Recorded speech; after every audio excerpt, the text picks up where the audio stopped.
Chapter 26. The Burial. Perhaps it was the twilight that caused such an abrupt change in the procurator's appearance.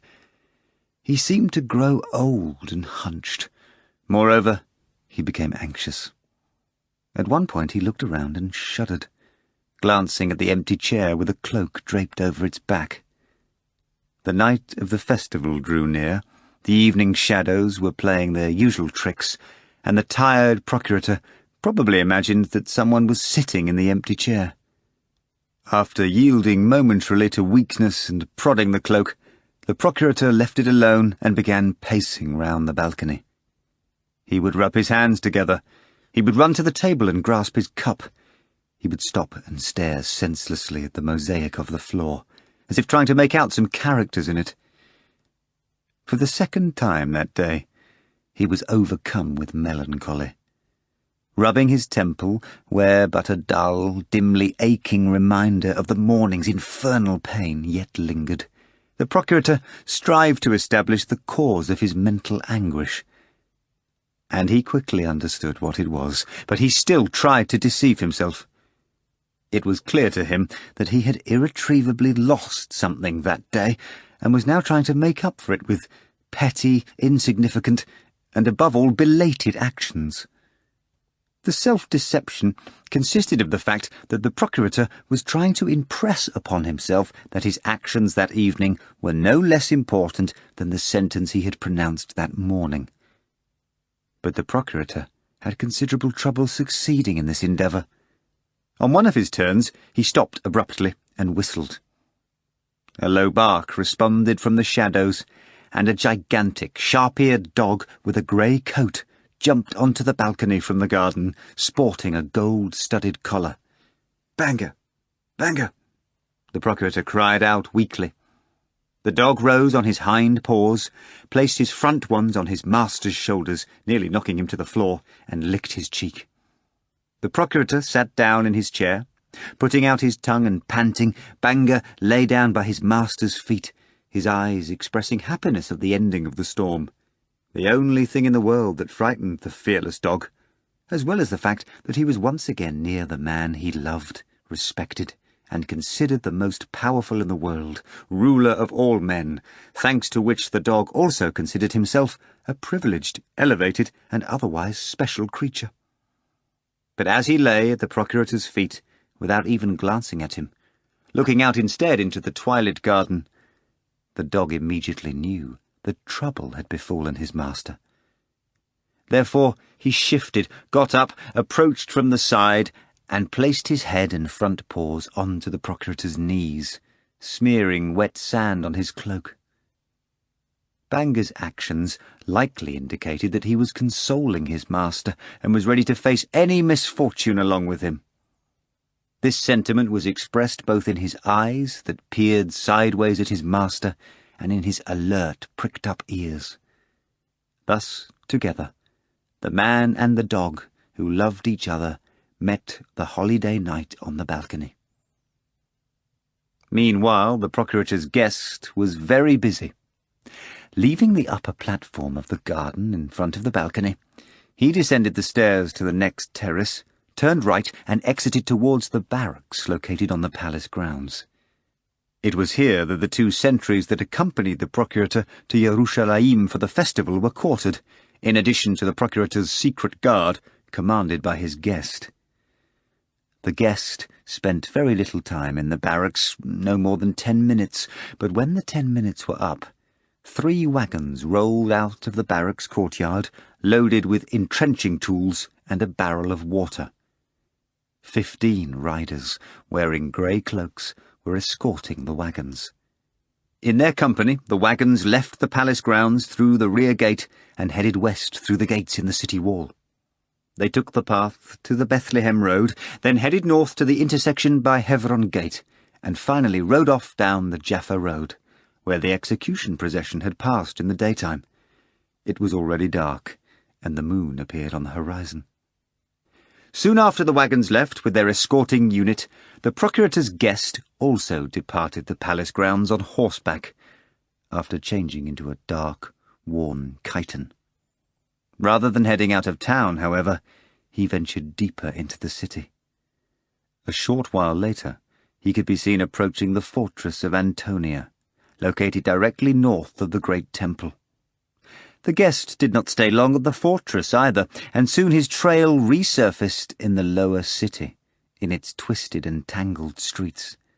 He was now riding a mule. The guest knew the city well and easily found the street he needed. It was known as Greek Street, as there were several Greek shops on it, including one that sold carpets. It was by that shop that the guest stopped his mule, dismounted, and tied the animal to a ring near the gate. The shop was already closed. The guest passed through a small gate beside the entrance to the shop and found himself in a small square courtyard surrounded on 3 sides by sheds. Turning a corner, the guest approached the stone terrace of a house covered in ivy. He surveyed his surroundings. The house and the sheds were dark, the lights had not yet been lit. The guest called out quietly, "Nitsa!" A door creaked at his call, and a young woman without a veil appeared on the terrace in the evening twilight. She bent over the railing, peering anxiously into the darkness, trying to see who had come. Recognizing the visitor, she smiled amicably at him, nodded her head, and waved. "Are you alone?" Afranius asked quietly in Greek. "Alone," the woman on the terrace whispered. "My husband left for Caesarea this morning." Then she glanced back at the door and added in a whisper, "But the maid is home." She gestured for Afranius to come in. He looked round and ascended the stone steps. Then both he and the woman disappeared inside the house. Afranius spent very little time here, no more than 5 minutes, after which he left the house and the terrace, pulled the hood over his eyes, and went out into the street. The lights were already being lit in the houses, the pre-festival rush was still going strong, and Afranius and his mule blended into the crowd of pedestrians and riders. His subsequent path is unknown. As for the woman that Afranius called Nitsa, left alone, she immediately began to change, and in a great hurry at that. Yet, no matter how difficult it was to find the thing she needed in the dark room, she would not light a lamp or call the maid. Only when she was ready, and wearing a dark veil over her head, did she say, "If anyone asks for me, tell them I went over to Enantas." The elderly maid grumbled in the dark. "Enanta? Why, that Enanta. Your husband forbade you to visit her. She's a procuress, that Enanta. I ought to tell your husband." All right, be quiet," Nitsa replied, and slipped outside like a shadow, her sandals tapping on the stones of the courtyard. Still grumbling, the maid shut the terrace door. Nitsa left the house. At the same time, in a different street of the lower city, a broken alley with ledges opening on one of the city pools, a young man with a neatly trimmed beard emerged from the gate of an unsightly house, its blank wall facing the street and its windows looking out into the courtyard. He wore a clean white keffiyeh falling to his shoulders, a new blue holiday tallis with tassels at the bottom, and creaking brand-new sandals. Dressed up for the great festival, the handsome, hook-nosed man walked briskly, passing other pedestrians as they hurried home for the holiday meal, and watching one window light up after another. The young man took the road leading past the market to the palace of the high priest Caiapha, located at the base of the Temple Mount. Some time later, he could be seen entering the gates to Caiapha's courtyard, and in another short while he left by the same way he came. After visiting the palace, already blazing with lights and torches and bustling with holiday activity, the young man began to walk even more briskly, even more happily, and hurried back to the lower city. At the corner where the street entered the market square, a woman overtook him, walking with a light, almost dancing gait amid the boiling crowd, her black veil lowered over her eyes. Passing by, she raised her veil momentarily and cast a glance at the young man. Only she did not slow down, but instead began to walk faster, as if trying to run away from the one she had just passed. Not only did the young man notice the woman, but he recognized her. And, having recognized, he gave a start, halted, gazing after her in confusion, and then immediately gave chase. Almost knocking over some passer-by with a jug in his hands, the young man caught up to the woman and, panting, called out, "Nitsa!" The woman turned, narrowed her eyes, her face expressing cold annoyance, and replied dryly in Greek, "Oh, is that you, Judas? I did not recognize you right away." "That is good, though. We have a belief that when someone is not recognized, it's a sign that he will get rich." So excited that his heart began fluttering like a bird trapped under a dark cloth, Judas asked in a halting whisper, afraid that others would hear, "Where are you going, Nitsa?" "Why do you want to know?" asked Nitsa, slowing down and gazing haughtily at Judas. Almost childlike overtones crept into Judas's voice as he whispered in confusion, "But what about? I thought we had agreed. I wanted to stop by. You said you would be home all night." "Oh, no," Nitsa replied, and pouted her lower lip capriciously. To Judas, it seemed that this made her face, the prettiest face he had seen in his entire life, even prettier. "I was bored. You people have a festival, and what would you have me do? Sit on the terrace and listen to you sigh? And worry that the maid will tell my husband as well? No, I decided to go out of town and listen to the nightingales." "Out of town?" Judas asked, bewildered. "Alone?" "Of course alone," Nitsa replied. "Let me come with you," Judas implored breathlessly. His head clouded, he had forgotten all else, and was now looking pleadingly into Nitsa's blue eyes. They appeared black in the darkness. Nitsa said nothing, and picked up speed. "Why won't you answer me, Nitsa?" Judas asked pitifully, matching her pace. "What if I am bored with you?" Nitsa asked suddenly and stopped. Judas's thoughts became utterly jumbled. "Well, all right," Nitsa softened at last. "Let's go." "But where? Where?" "Wait. Let's step into that courtyard and arrange it. I'm afraid someone I know may notice me, and then say I was seen outside with a lover." Nitsa and Judas vanished from the marketplace. They were whispering in the gateway of a house. "Come to the olive groves," Nitsa whispered, pulling the veil over her eyes and turning away from some man who was passing through the gate carrying a bucket.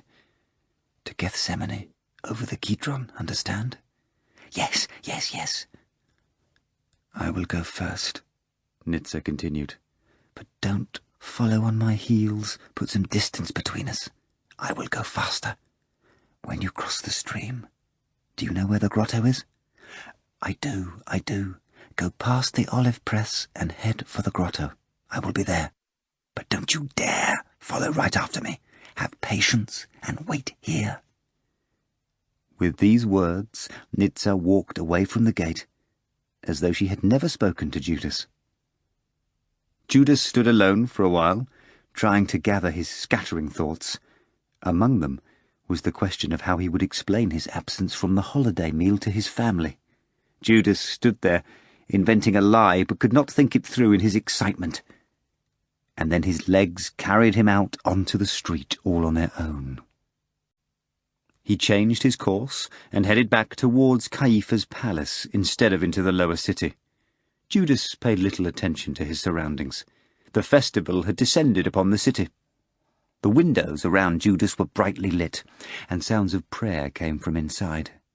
Latecomers urged on their donkeys, whipping them and shouting. Judas's legs seemed to carry him of their own accord, and he even failed to notice the hideous mossy towers of the Antonia as they floated by, failed to hear the roaring of trumpets inside the fortress, paid no attention to a mounted Roman patrol whose lit torches flooded his path with disturbing light.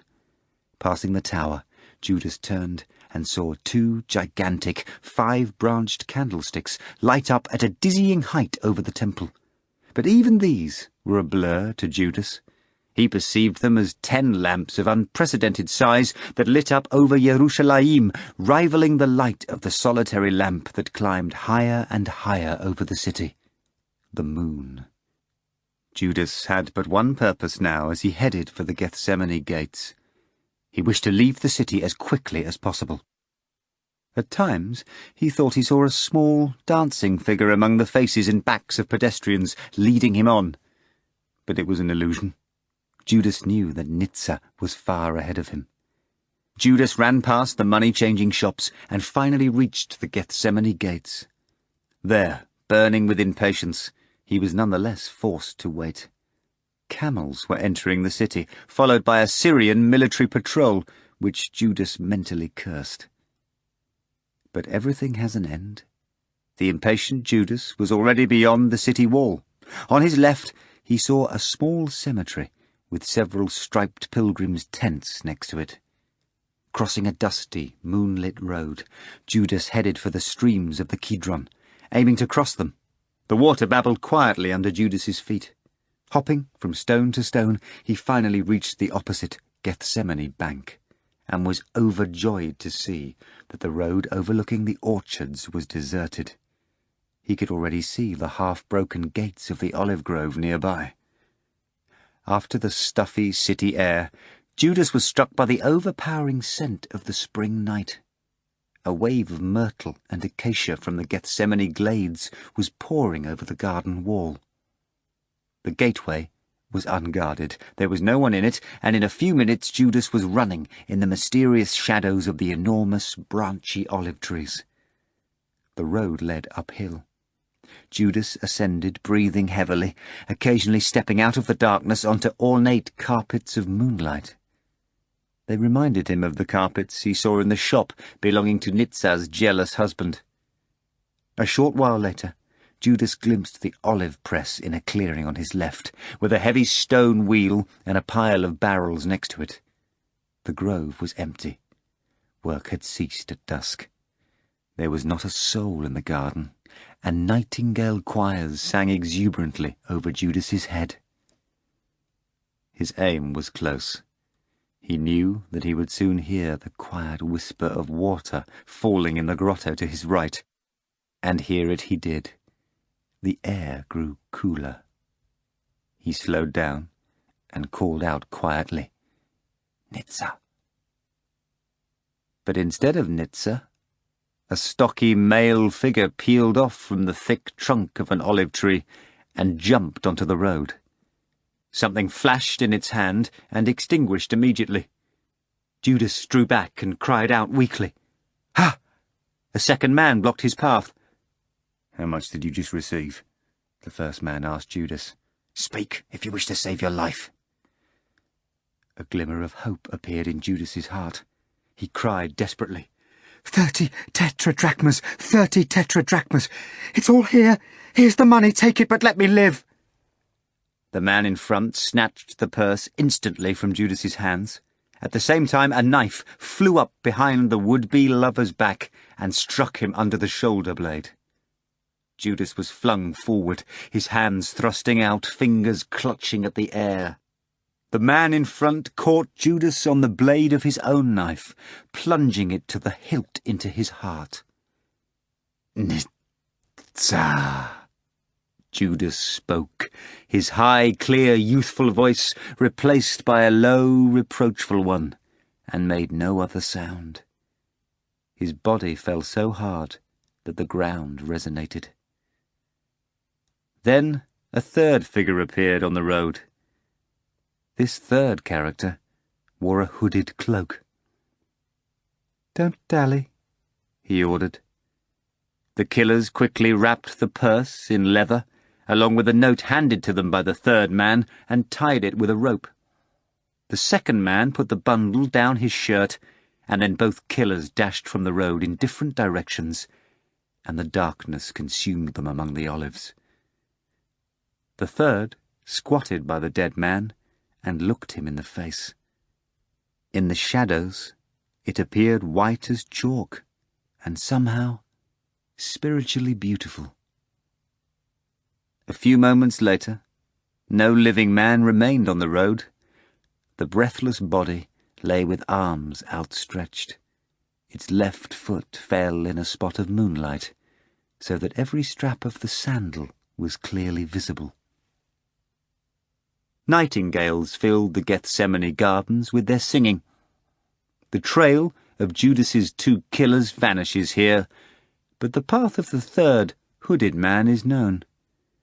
Leaving the road, he headed into the thick of the olive trees, making his way south. He climbed over the wall of the garden in its southernmost corner, far from the main gate, in the spot where the top stones of the masonry had fallen out. Soon he was on the shore of the Kidron.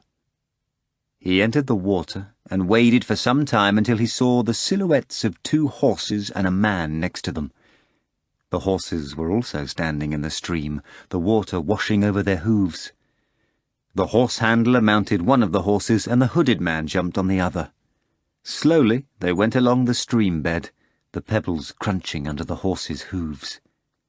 Eventually the riders left the water, climbed up the bank to Yerushalayim, and pressed onward at a walk beneath the city wall.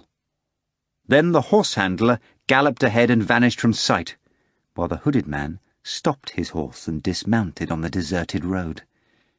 He removed his cloak, turned it inside out, extracted a flat, undecorated helmet from the folds, and put it on.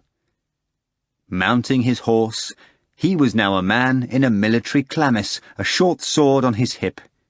He picked up the reins, and the fiery cavalry horse trotted off, jerking the rider. His destination was nearby. The rider was approaching the south gate of Yerushalayim. Restless torch flames danced and leaped beneath the arch of the gateway. Guards from the 2nd century of the Lightning Legion were sitting on stone benches playing dice. Seeing the officer approach, the soldiers jumped up. The officer waved to them and rode into the city. Yerushalayim was flooded with festival lights. Lamps flickered in every window, and the sounds of prayer came from all directions, forming a dissonant chorus. Looking occasionally into windows facing the street, the rider could see people sitting at holiday dinner tables laden with goat's meat and cups of wine amid plates of bitter herbs. Quietly whistling some tune, the rider made his way through the deserted streets of the lower city at a leisurely trot, heading for the Antonia Tower, glancing every now and again at the extraordinary 5-branched candlesticks burning over the temple, or at the moon, which stood even higher. The palace of Herod the Great did not participate in the Passover celebration. Lights were lit in the auxiliary chambers at the south end of the palace, where the officers of the Roman cohort and the legate of the legion were quartered, giving evidence of movement and life. But the front of the palace, containing its single involuntary occupant, the procurator, looked like it had been blinded by the bright moonlight along with all its colonnades and golden statues. Here, inside the palace, darkness and silence reigned. The procurator chose not to retreat indoors, just as he told Afranius. He ordered his bed to be made on the balcony, in the same spot where he had dined and where he had conducted the morning interrogation. The procurator lay down on the prepared couch, but sleep would not come to him. The bare moon hung high up in the clear sky, and the procurator stared at it for hours. At approximately midnight, sleep finally took pity on the hegemon. Yawning spasmodically, the procurator unfastened his cloak and threw it off. He removed the belt he wore over his shirt, with a broad, sheathed steel blade, laid it onto a chair nearby, took off his sandals, and stretched out on the couch. Banga immediately climbed up on the bed and lay down next to him, head to head. Placing his arm on the dog's neck, the procurator finally closed his eyes. Only then did the dog also fall asleep. The couch stood partially in the shadows, shielded from the moon by a column, but a band of moonlight stretched from the stairs all the way to the bed.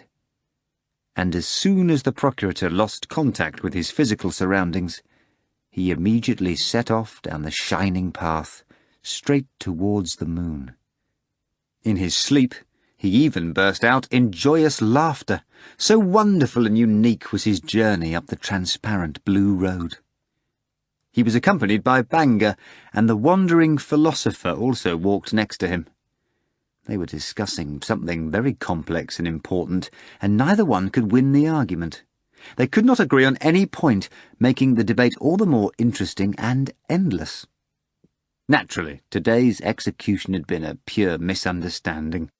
The philosopher, who had thought up the ridiculous notion that all men were good, was walking next to him, after all, and therefore alive. Indeed, it would have been horrible to even consider executing such a man. The execution never happened. Never. Therein lay the beauty of the journey up the lunar stairway. They had as much time as they needed, and the storm would only come towards the evening, and cowardice was undoubtedly one of the worst sins. Thus spoke Yeshua HaNotzri. Nay, philosopher, I disagree. It is the worst sin of all. Take the present procurator of Judea, former tribune of a legion. He was no coward back in the Valley of the Virgins, when the fierce Germans nearly cut the giant rat-slayer to pieces. But have mercy, philosopher. Surely a man of your intelligence would not suggest that the procurator of Judea would ruin his career for a man who had committed a crime against Caesar? Yes, yes, Pilate sobbed and moaned in his sleep. Of course he would. He would not that morning, but tonight, after weighing everything, he would. He would do anything to save that utterly innocent madman, dreamer, and healer from execution. Now we shall always be together, spoke the ragged, wandering philosopher who had incredibly crossed paths with the Knight of the Golden Lance. Where one goes, so shall the other. Where I am mentioned, so shall you be too. I, a foundling, son of unknown parents, and you, son of an astrologer king and a miller's daughter, the beautiful Pila. Yes, don't you forget this astrologer's son, Pilate implored in his dream. And receiving a nod from the beggar of En-Sarid, the cruel procurator of Judea laughed and wept for joy as he slept. But the better the dream, the more dreadful was the hegemon's awakening. Banga growled at the moon, and the slippery, almost oily blue road collapsed before the procurator. He opened his eyes, and the first thing he remembered was that the execution had indeed occurred. The procurator grasped Banga's collar with a habitual motion, then sought out the moon with aching eyes, and saw that it had moved slightly aside and turned silvery. Its light was broken by an unpleasant, disturbing flame flickering directly in front of him on the balcony. A torch burned and gave off smoke in the centurion rat-slayer's hand. The owner of the hand glared fearfully and spitefully at the dangerous beast poised to strike. "Stay, Banga," the procurator said in a sickly voice, and coughed. Shielding himself from the light with his hand, he continued, "Even at night, by moonlight, I have no peace. Oh, gods! You too have an unpleasant duty, Mark. You cripple soldiers." Mark stared at the procurator with great amazement, and the latter collected himself.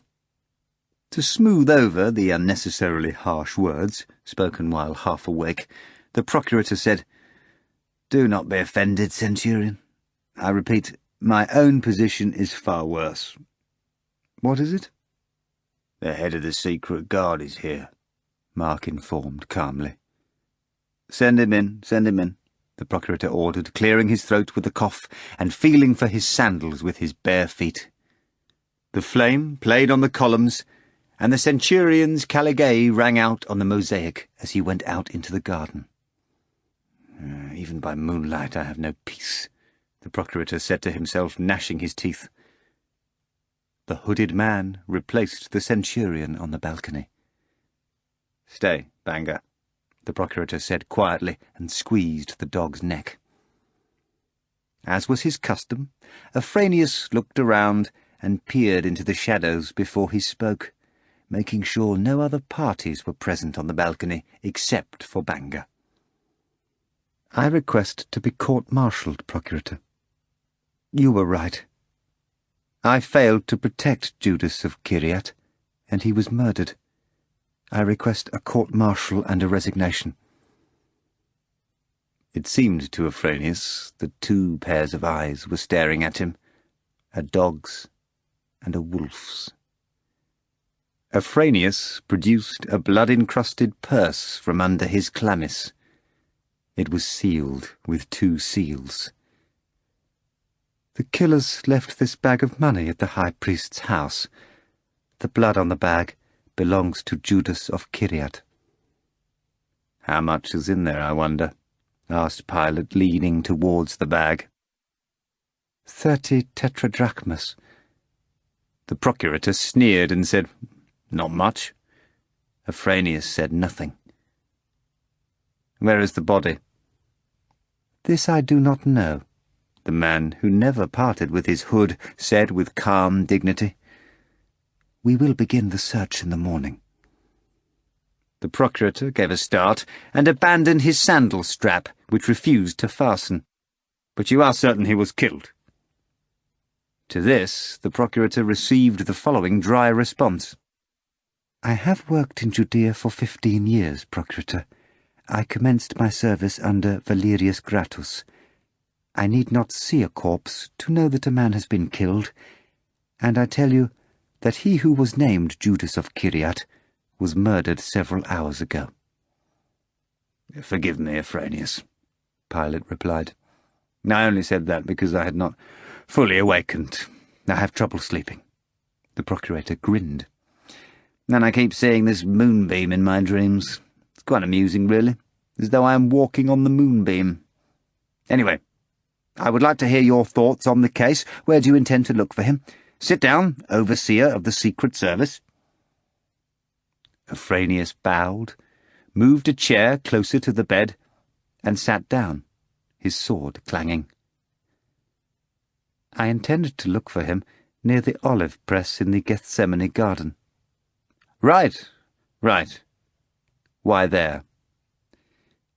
"If my theory is correct, Hegemon, Judas was not killed in Jerusalem, but he was not killed far from the city either. He was killed somewhere close to the city."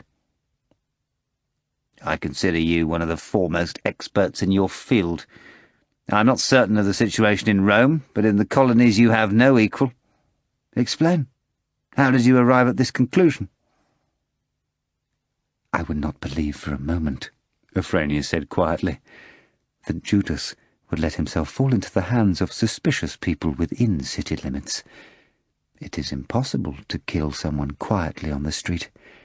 Therefore, he would have to have been lured into some cellar. However, the guards have already looked for him in the lower city, and would have undoubtedly found him. If he had been killed far from the city, the bag of money could not have been delivered so soon. He was killed near the city. Someone managed to lure him out there." "I cannot imagine how that could have been done." "Yes, Procurator. It is the most difficult question in the entire case, and I am not certain I will be able to answer it." "Indeed. How puzzling. A religious man abandons the Passover meal, goes out of town on the night of the festival for reasons unknown, and perishes there. Who could have lured him out, and how?" The procurator suddenly had an inspiration. "Perhaps a woman has done this." Afranius replied calmly and authoritatively. "Never, Procurator. That possibility is completely ruled out. Let us think logically. Who was interested in Judas's death? Some small circle of wandering mystics, which first and foremost could not possibly have included any women. One needs money in order to marry, Procurator. One needs it to bring a person into the world, but one needs very large amounts of money to kill a man with the aid of a woman. Vagrants have no money, and thus there were no women involved in this, Procurator. I will even go a step further and add that such an interpretation of the murder can only throw us off track, impede the investigation, and confuse me. I see you are absolutely right, Afranius, Pilate said. I was merely allowing myself to express a theory. Alas, Procurator, it is incorrect. But what, then? The Procurator exclaimed, peering into Afranius's face with voracious curiosity. I suspect that the reason was, again, money. An excellent idea. But who could have offered him money at night outside the city, and what for? Oh, no, Procurator, not that. I have but one theory, and if it turns out to be wrong, I fear I shall not find another explanation. Afranius leaned closer to the Procurator and finished in a whisper. Judas wanted to hide the money in some secluded spot known only to himself. A very shrewd explanation. This was most probably the case. I understand now. It was not people who lured him out, but his own intent, yes. Yes, it must have been so. Right. Judas was mistrustful. He hid his money from people. Yes, and you mentioned Gethsemane. Why is it that you plan to look for him there? I confess I do not understand. Oh, that was the simplest conclusion of all, Procurator. No one would hide money on the roads, in open or empty places. Judas did not take the road to Hebron or Bethany. He had to be in a protected, secluded spot with many trees. It is quite trivial. Gethsemane is the only such place in the vicinity of Jerusalem, and he could not have gone far. You have convinced me fully. So, what shall we do now? I shall immediately begin to look for the killers who followed Judas out of the city, and in the meantime, as I have already stated, I will submit myself to a court-martial. What for? My guards lost him in the marketplace after he left Caiaphas' palace in the evening. I cannot understand how. This has never happened to me before. He was placed under surveillance immediately following our conversation, but near the marketplace he doubled back somehow, made a strange loop, and vanished without a trace. Right. I decree that I do not find it necessary to court-martial you. You did all you could, and no one in the world, here the Procurator smiled, could have done more. Reprimand the men who lost Judas, but even here, I warn you, I do not want the punishment to be especially harsh. After all, we did everything we could to take care of that scoundrel. Oh, and I wanted to ask you. The Procurator wiped his forehead. How did they manage to get the money to Caiaphas? You see, Procurator, it was not particularly difficult. The avengers approached Caiaphas' palace from behind, where an alley sits on higher ground overlooking the rear courtyard. They threw the package over the fence. With a note? Yes, just as you suspected, Procurator. Oh, by the way, Afranius removed the seals from the package and showed its contents to Pilate. Good heavens, what are you doing, Afranius? Those must be temple seals. The Procurator need not concern himself with this, Afranius replied, closing the package. Surely you don't mean to say you have copies of all the seals? Pilate asked, laughing.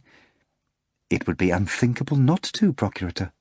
Afranius replied very seriously, without a hint of mirth. I can imagine what must have taken place at Caiaphas. Yes, Procurator. The incident caused quite a stir. They summoned me immediately. Even in the darkness, it was possible to see Pilate's eyes flash. Interesting. Interesting. I beg pardon, Procurator. It was not interesting in the least. A most boring and exhausting affair. When I asked whether anyone in Caiaphas' palace had given out that money, The reply was a categorical no. "Oh, really? Well, no means no. The harder it will be to find the killers." "Quite right, Procurator." "I suddenly had an idea, Afranius. What if he committed suicide?"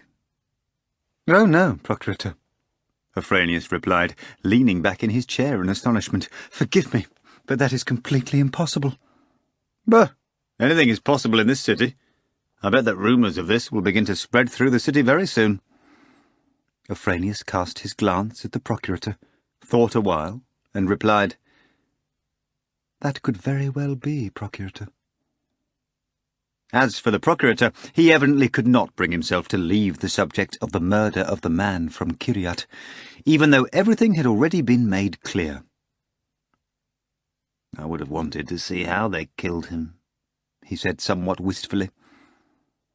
"He was killed with great finesse, Procurator," Afranius replied, gazing at Pilate with a degree of irony. "How do you know that?" "If you would be so kind as to pay attention to the bag, Procurator," Afranius replied. "I wager that Judas's blood gushed like a river.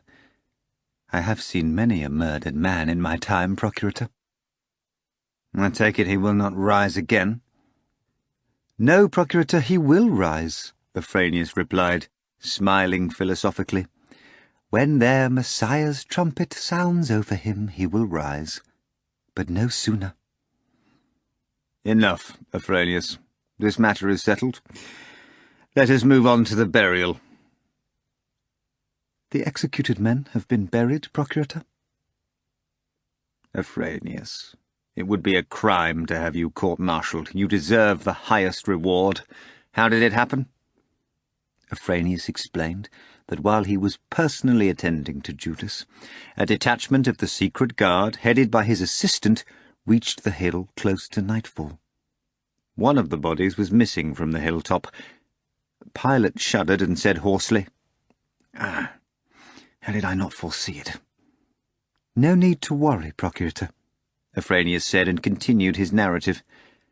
"The men picked up the bodies of Dismas and Hestas, their eyes pecked out by ravenous birds, and immediately went off in search of the third body. It was located very quickly. A certain man—" "Matthew Levi," the Procurator said. It was more of an affirmation than a question. "Yes, Procurator." Matthew Levi was hiding in a cave on the northern slope of the Bald Mountain, waiting for darkness. The naked body of Yeshua Hanotzri was with him. When the guards entered the cave with torches, Levi fell into despair and anger. He screamed that he had committed no crime, and that any man, according to the law, had the right to bury an executed criminal if he so desired. Matthew Levi said that he did not wish to part with the body.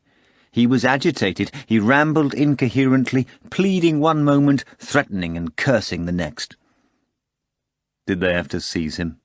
Pilate asked grimly. "No, Procurator, no," Afranius replied very soothingly. "They managed to calm the insolent madman after explaining that the body was about to be buried." Levi quieted down as he thought it over, but then announced that he refused to leave and wished to take part in the burial. He said he would not leave, even if it meant death, and actually offered a bread knife to kill him with. "Was he sent away?" Pilate asked in a stifled voice. "No, Procurator, no. My assistant allowed him to participate in the burial." "Which of your assistants was in charge?" Pilate inquired. "Tolmai," replied Afranius, and added anxiously, "Perhaps he has made a mistake?" "Go on," Pilate replied. "There was no mistake. In fact, I am somewhat at a loss, Afranius, as I am evidently dealing with a man who never makes mistakes. That man is you."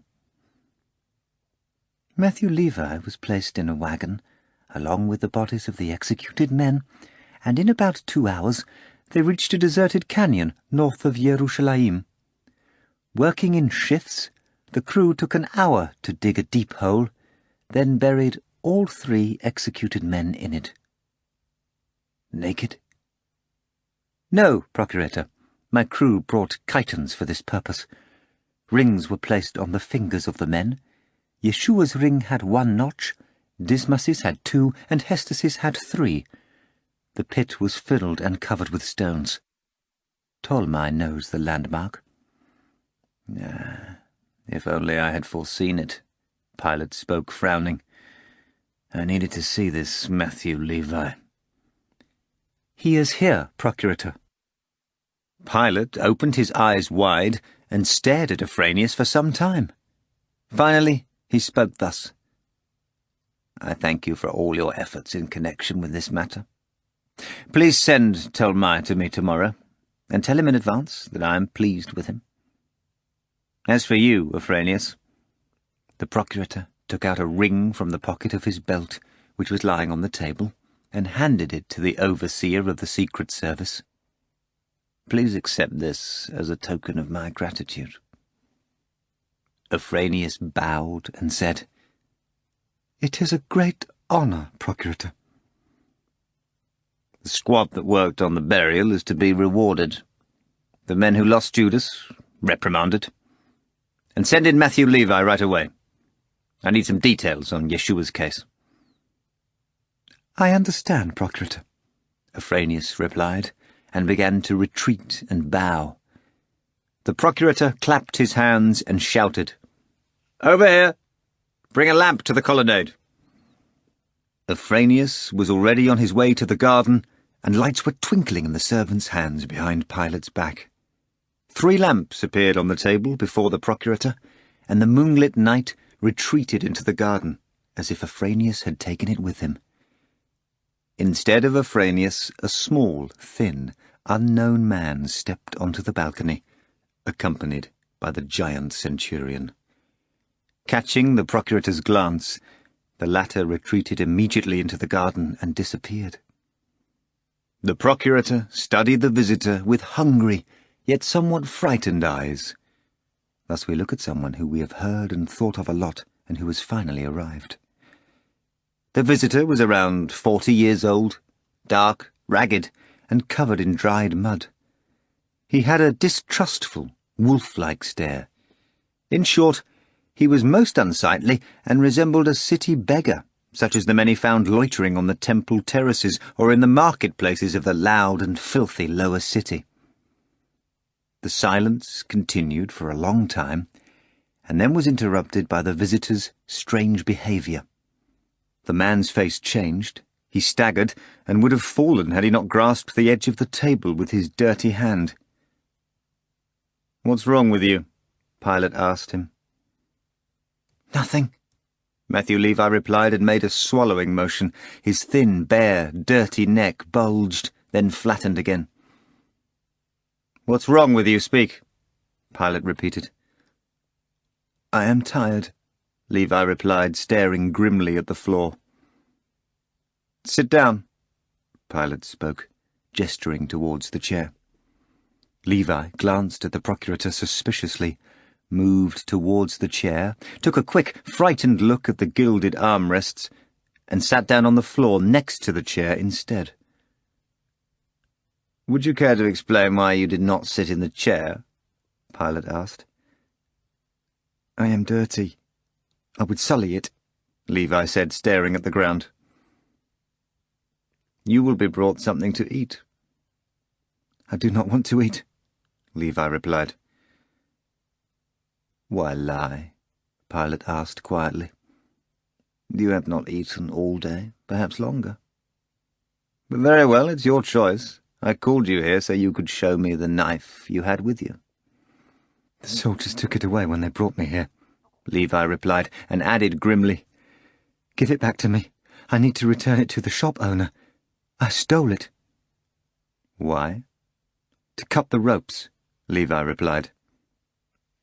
"Mark!" shouted the Procurator, and the centurion stepped under the columns. "Give me his knife." The centurion produced a dirty bread knife from one of the 2 compartments on his belt, handed it to the Procurator, and left. "Where did you get the knife?" "In a bread shop near the Hevron Gate, directly on the left as you enter the city."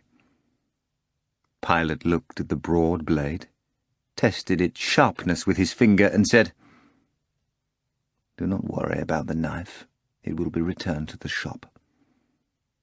Now I need something else. Show me the parchment you carry with Yeshua's words recorded on it." Levi glared hatefully at Pilate, and smiled a smile so unkind that his face turned utterly repulsive.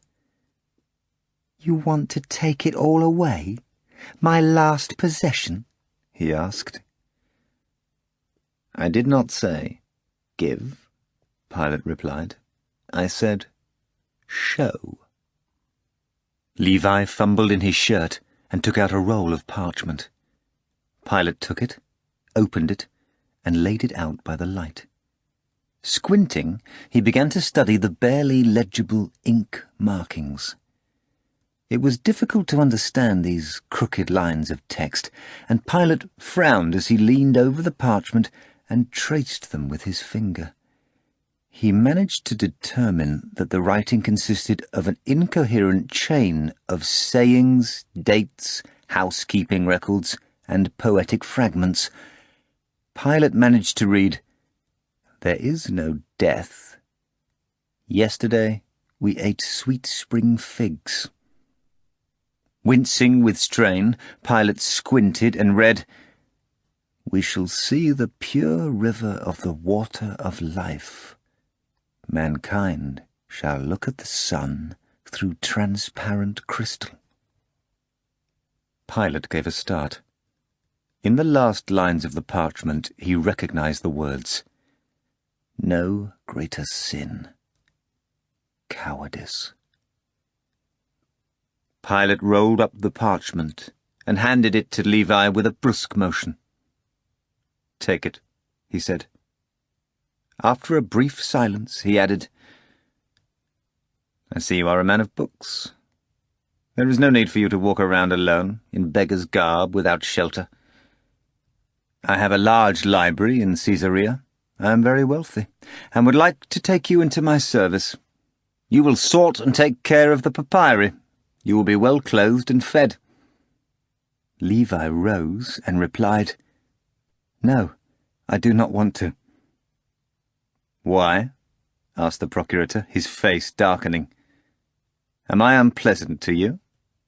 Are you afraid of me?" The same unsightly smile distorted Levi's face, and he said, "No, because you would be afraid of me. You would not find it so easy to look me in the face after you killed him." "Silence," Pilate replied. "Take some money."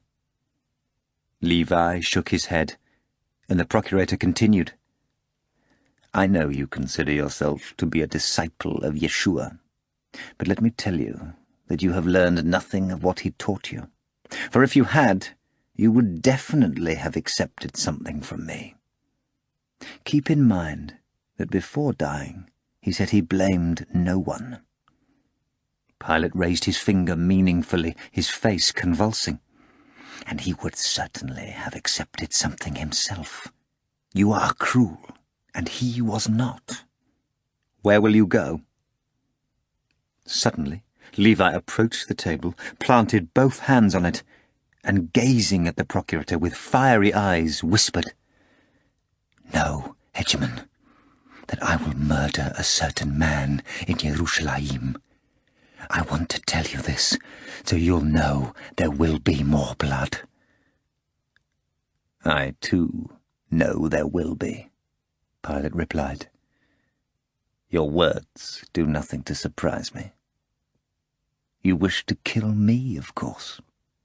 "I could never manage to kill you," Levi replied, baring his teeth in a smile. "I am not so foolish as to expect that. But I will kill Judas of Kiryat. I will dedicate the remainder of my life to this." Bliss appeared in the procurator's eyes, and beckoning Matthew Levi closer with his finger, he said, "Don't concern yourself. You will not be killing him. Judas was already killed this night. Gazing round savagely, Levi jumped back from the table and cried, "Who did it?" "Don't be jealous," Pilate replied, grinning, and rubbed his hands together. "I am afraid he had other fans besides you." "Who did it?" Levi repeated in a whisper. "I did," Pilate said to him. Levi opened his mouth and glared savagely at the procurator, who said, "It is not much, of course, but nonetheless I did it." He added, "Now, will you accept something from me?" Levi thought about it, relented, and finally said, "Have them give me a clean piece of parchment." An hour went by. Levi had left the palace. Only the quiet steps of the watchmen in the garden broke through the silence of the dawn. The moon was fading quickly, and the white spot of the morning star appeared on the other edge of the sky. The lamps had long since been extinguished. The procurator was lying on the couch, breathing noiselessly, with his hand under his cheek. He was asleep. Banga was sleeping beside him. Thus, the dawn of the 15th day of Nisan found the 5th procurator of Judea, Pontius Pilate. Chapter 27. The End of Apartment Number 50. When Margarita reached the final words of the chapter, "Thus, the dawn of the 15th day of Nisan found the 5th procurator of Judea, Pontius Pilate," it was already morning. She could hear the sparrows starting their cheerful, excited morning chatter in the branches of the willows and lindens in the courtyard. Margarita rose from the chair, stretched, and only now felt just how broken her body was and how much she wanted to sleep. Interestingly enough, Margarita's mind and soul felt perfectly fine.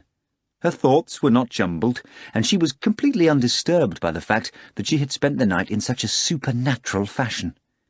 It did not bother her that she had been at Satan's ball, that by some miracle the Master had been returned to her, that the novel had risen from the ashes, and that everything was back in place in the basement apartment now that the sneak Aloysius Mogarich had been banished. In other words, her encounter with Volant caused her absolutely no mental harm. Everything was as it should have been. She went into the adjacent room and made sure that the Master was sleeping peacefully and soundly, extinguished the unnecessary table lamp, and stretched out by the opposite wall on a couch draped with an old torn sheet. A minute later she was asleep and saw no dreams that morning. Silent were the basement rooms. Silent was the whole tiny house. Silent was the secluded alley outside. But at the same time, or at dawn on Saturday, an entire floor was up and busy in a certain Moscow institution. Looking out on a large asphalted square where humming machines were driving around slowly and cleaning the road with brushes, its fully lit windows cut through the glow of the rising sun. The entire floor was occupied with the investigation of the Volant case. All through the night, lights burned in 10 of its offices. In actual fact, everything had been quite clear since the previous day, Friday, when the Variety had to be closed following the disappearance of its administrators and the various scandals that had taken place earlier during the infamous séance of black magic. The problem was that new information kept arriving constantly on the sleepless floor. The investigators of this strange case, which smacked of outright devilry mixed in with hypnotic tricks and rampant criminal acts, now needed to combine the complex and confusing events that had taken place in various parts of Moscow into a single whole. The first person forced to visit the sleepless, electrically lit floor was Arkady Apollonovich Sempelyarov, chairman of the Acoustics Commission. On Friday after dinner, a phone rang in his apartment, located in a house by Kameny Bridge, and a male voice asked for Arkady Apollonovitch. Arkady Apollonovitch's wife answered the phone and grimly stated that Arkady Apollonovitch was indisposed and resting, and therefore could not come to the phone. However, Arkady Apollonovitch ended up having to do it anyway.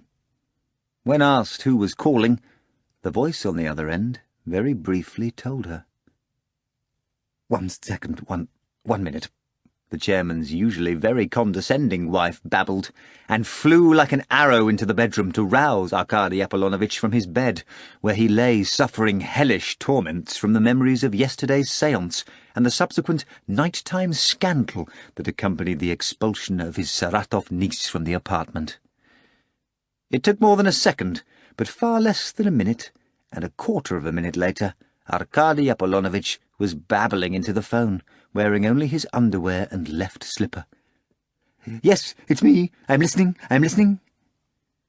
Forgetting all about the despicable crimes of infidelity that the unfortunate Arkady Apollonovitch had been found guilty of, his wife peeped out fearfully from the hallway door, thrusting his other slipper in the air and whispering, "The slipper! Put on the slipper! You'll catch cold!" Arkady Apollonovitch waved away his wife with his bare foot and glared at her savagely as he muttered into the phone, Yes, of course, I understand. I'm leaving immediately."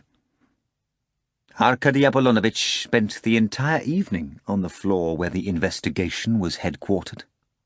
The conversation was uncomfortable and most unpleasant, for not only did he have to relate with utmost candour the story of the foul séance and the fight that took place in the box seats, but concurrently he also had to provide the very necessary details about Militsa Andreevna Pokobatko from Yelakhovskaya Street, about his niece from Saratov, and about many other things that caused Arkady Apollonovitch unspeakable pain.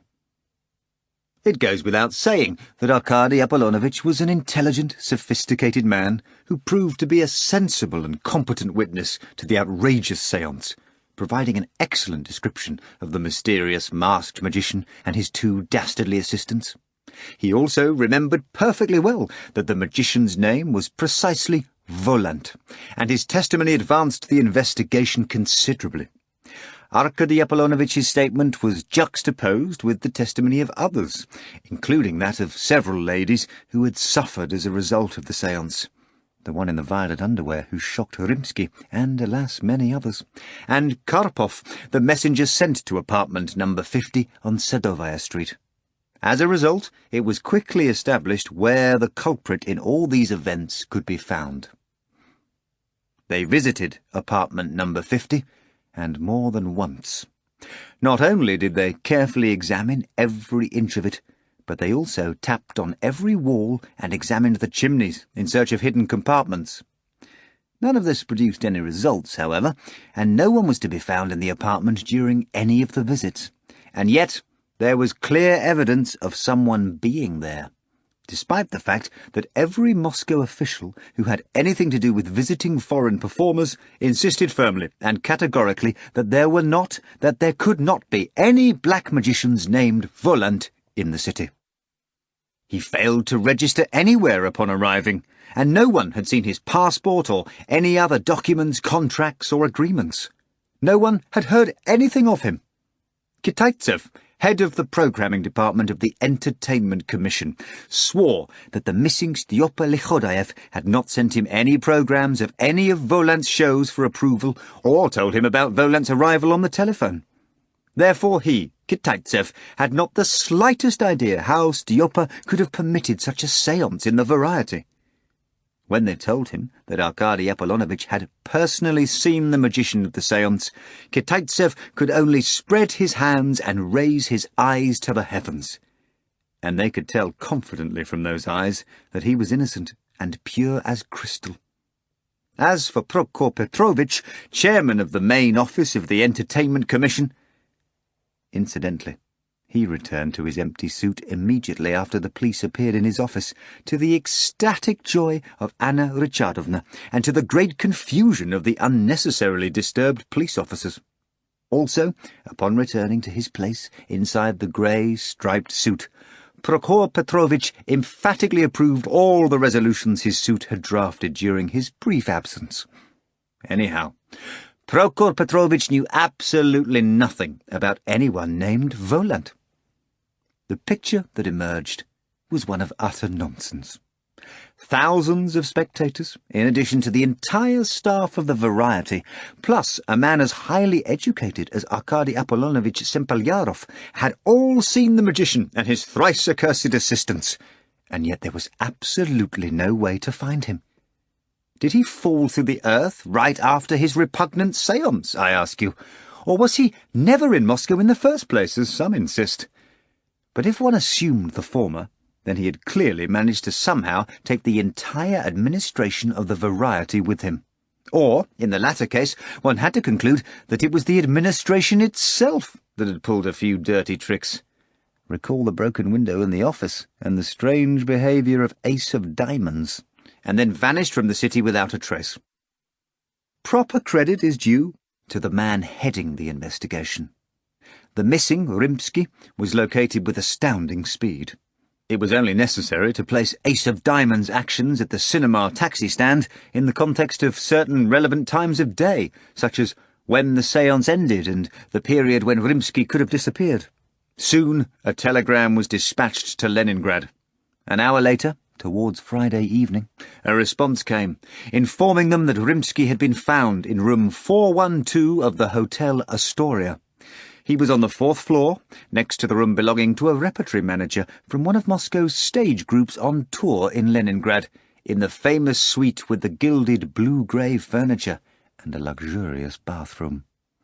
Found hiding in the closet of room 412 in the Astoria, Rimsky was immediately arrested and interrogated in Leningrad. A telegram was then sent to Moscow stating that the Variety's finance director was unresponsive, either unable or unwilling to provide straightforward answers to questions, and kept asking only that he be placed in a bulletproof holding cell protected by an armed guard.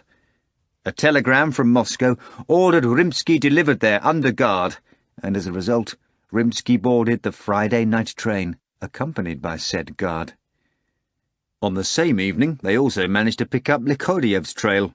Telegrams inquiring of his whereabouts were dispatched to every city, and a response from Yalta stated that he had been found there and had already left for Moscow by air. The only trail they failed to pick up was Varyonika's. The theatre manager, known to positively all of Moscow, had apparently vanished into thin air. In the meantime, they also had to waste time on things that took place elsewhere in Moscow other than in the Variety Theatre.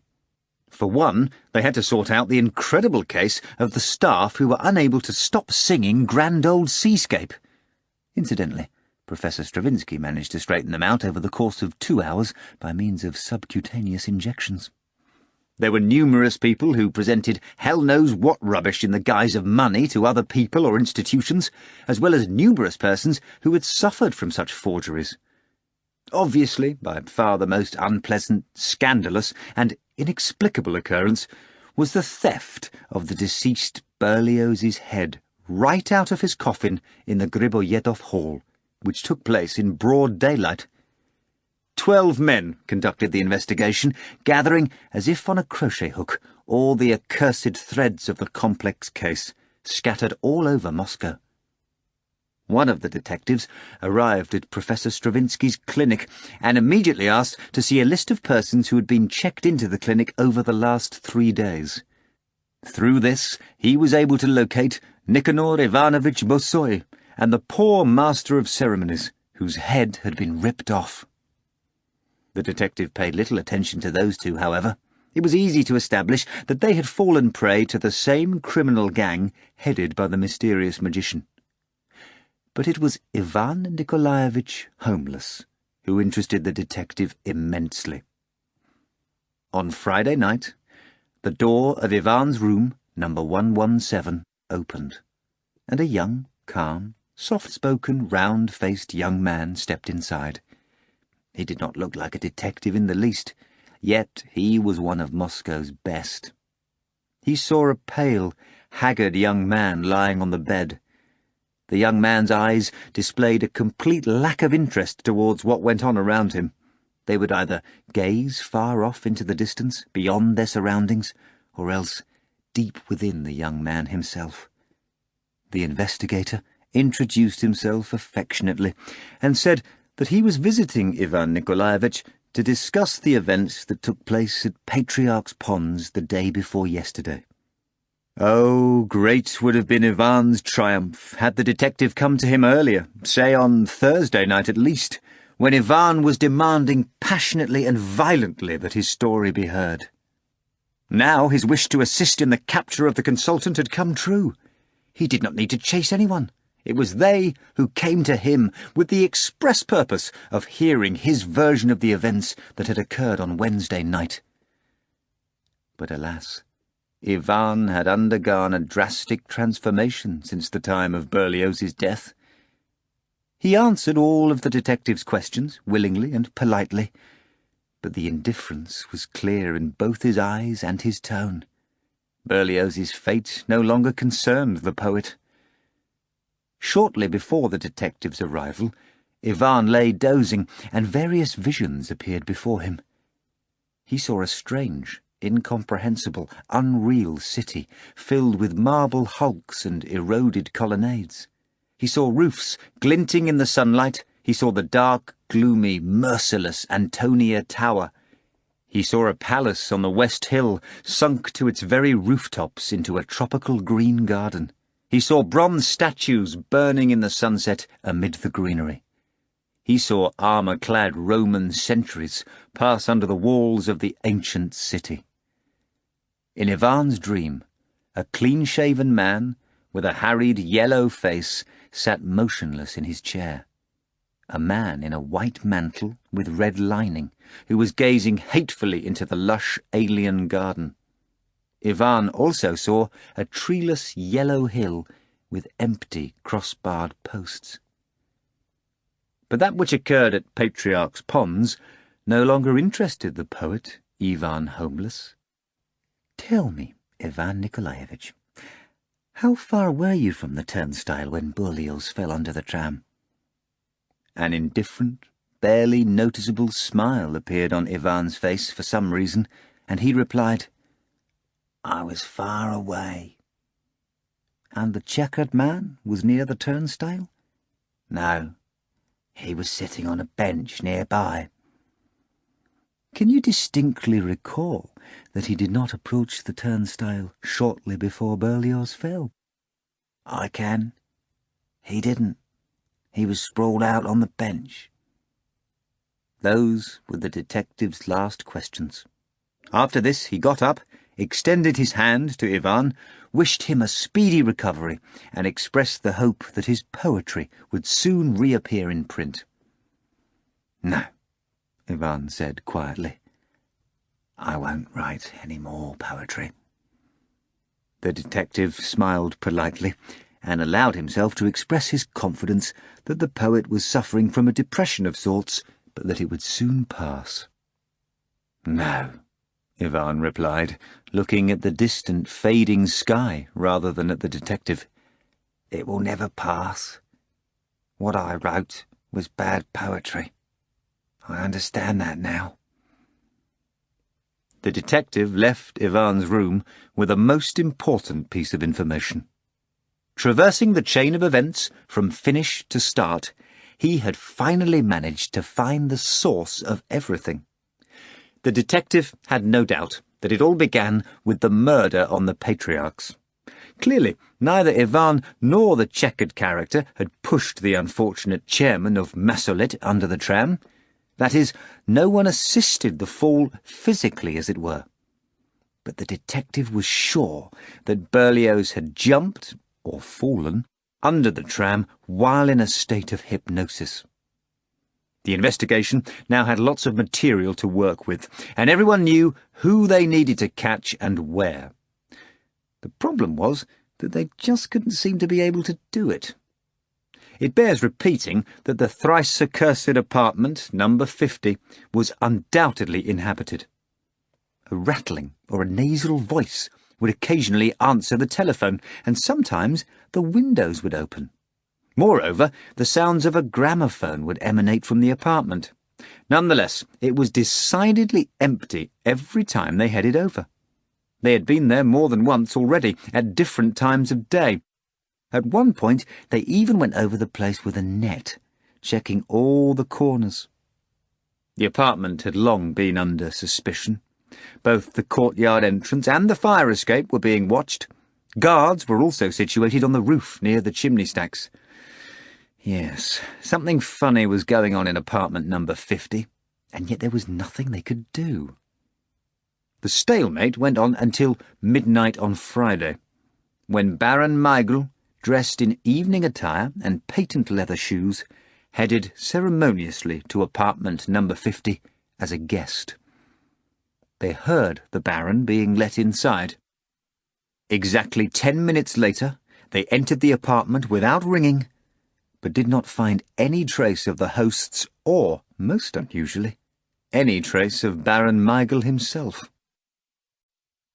And so, once again, things dragged on in this fashion until dawn on Saturday, when new and highly interesting information became available.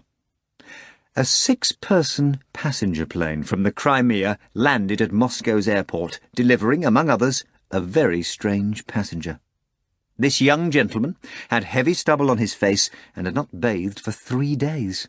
He had frightened, swollen eyes, lacked luggage, and was somewhat esoterically dressed. The gentleman was wearing a sheepskin hat and a Georgian felt cloak directly over his nightshirt, as well as brand-new leather slippers. He had barely time to step off the aircraft ladder when he was intercepted. They had been waiting for him, and soon the Variety's unforgettable director, Stefan Bogdanovich Likodayev, faced the investigation. He added new information. It became clear that Volant had infiltrated the Variety in the guise of a performer by hypnotizing Styopa Likodayev, and then somehow managing to toss him God knows how far out of Moscow. As a result, there was more data to work with, but the work did not get any easier. On the contrary, it was dawning on the investigators that it would not be easy to get their hands on a person able to pull stunts like the one with Stefan Bogdanovich. Notably, Likodayev was interred in a bulletproof cell by his own request. Meanwhile, Varyonika appeared before the investigation, having just been arrested in his apartment, where he had returned after almost 2 days of unexplained absence. Despite promising Azazello to stop lying, the manager began by doing just that. Let us not judge him too harshly, however.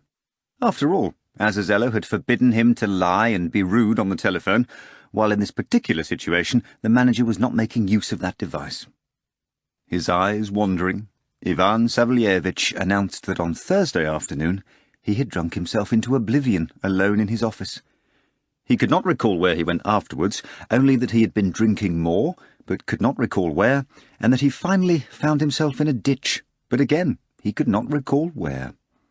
When the manager was told that he would answer for impeding an important investigation with his silly and rash behaviour, Varyonika burst into tears and whispered in a trembling voice that he was lying solely because he feared revenge from the Volant gang, who had already got their hands on him once, and that he asks, begs, yearns to be locked up in a bulletproof cell.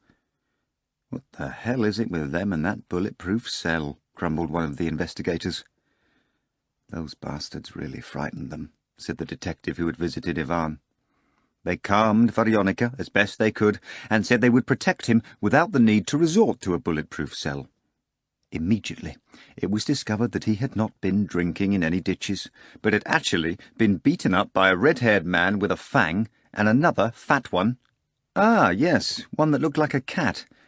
Yes, whispered the manager, paralysed with fear and glancing over his shoulder every other second.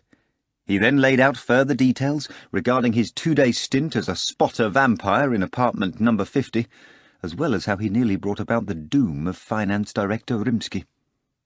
Just then, Rimsky was brought in, after arriving on the train from Leningrad. Scarcely recognisable as the former finance director, this panic-stricken, psychologically disturbed, grey-haired old man was very stubborn in his refusal to tell the truth.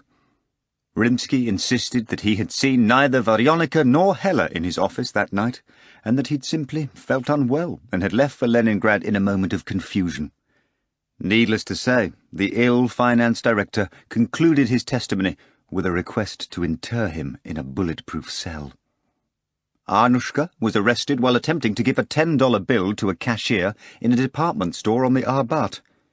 They listened carefully to her story about the people who had flown out of the window on Sadovaya, as well as the horseshoe that she had allegedly picked up to take to the police. Did it have real gold and diamonds, they asked. As if I don't know my diamonds, Arnushka replied.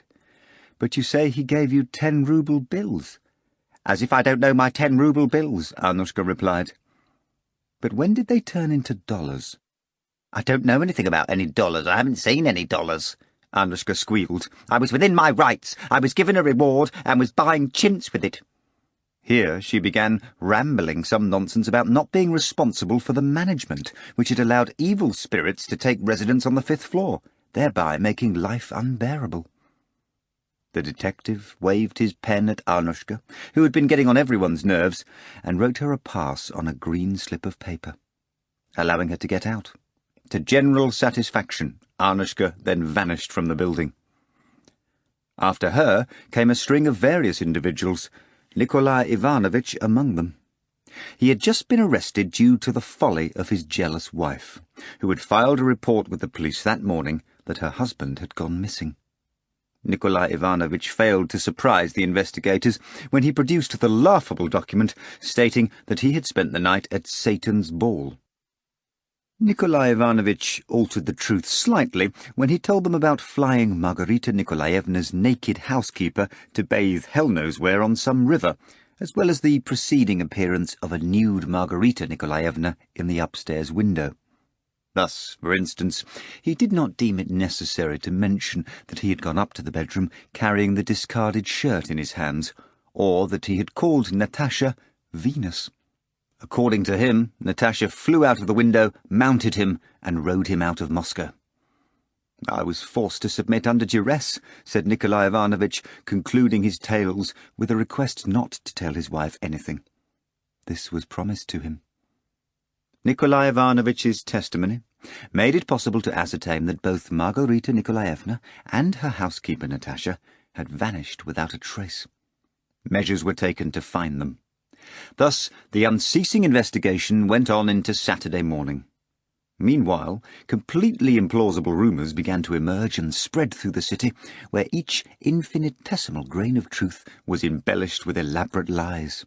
People were saying that all 2,000 spectators had walked out of a séance at the Variety wearing their birthday suits, that a print shop producing magical counterfeit money had been raided on Sadovaya, that a criminal gang had kidnapped 5 administrators from the entertainment district and was promptly caught, and many other things it is not worthwhile to repeat here. Close to dinner time, the phone rang at the investigation headquarters. Men on Sadovaya were reporting that the damned apartment was again exhibiting signs of life. The windows were opening from the inside, piano music and singing could be heard from within, and a black cat was spotted sunbathing on the windowsill. At around 4 o'clock on the hot afternoon, a large group of plainclothes men emerged from 3 cars that stopped a short distance away from building number 302B on Sadovaya Street. Here, the large group split up into 2 smaller groups, one passing through the gate and across the courtyard towards the 6th entrance, and the other unsealing a small, normally boarded-up door leading to the fire escape. Both began to ascend their respective stairs towards apartment number 50. At this time, Korovyov and Azazello, the former having traded his festive formal attire for his usual garb, were sitting in the dining room of the apartment and finishing their breakfast. Volant was in the bedroom, as usual, and the whereabouts of the cat were unknown. However, judging by the clattering of pots and pans in the kitchen, Behemoth was presumably there, fooling around as was his custom. "Say, what are those steps coming from the staircase?" Korovyov asked, twirling his spoon in a cup of black coffee. "Oh, that's them coming to arrest us," Azazello replied, and downed a shot of cognac. Well, Korovyov said in response. The men on the main staircase were already on the 3rd floor, where 2 plumbers were messing around with a steam heater. The men exchanged meaningful glances with the plumbers. "Everyone's home," whispered one of the plumbers, tapping his hammer on a pipe. The leader of the group then openly drew a black Mauser pistol from under his coat, while the man next to him took out a set of master keys. The men heading into apartment number 50 were generally very well equipped.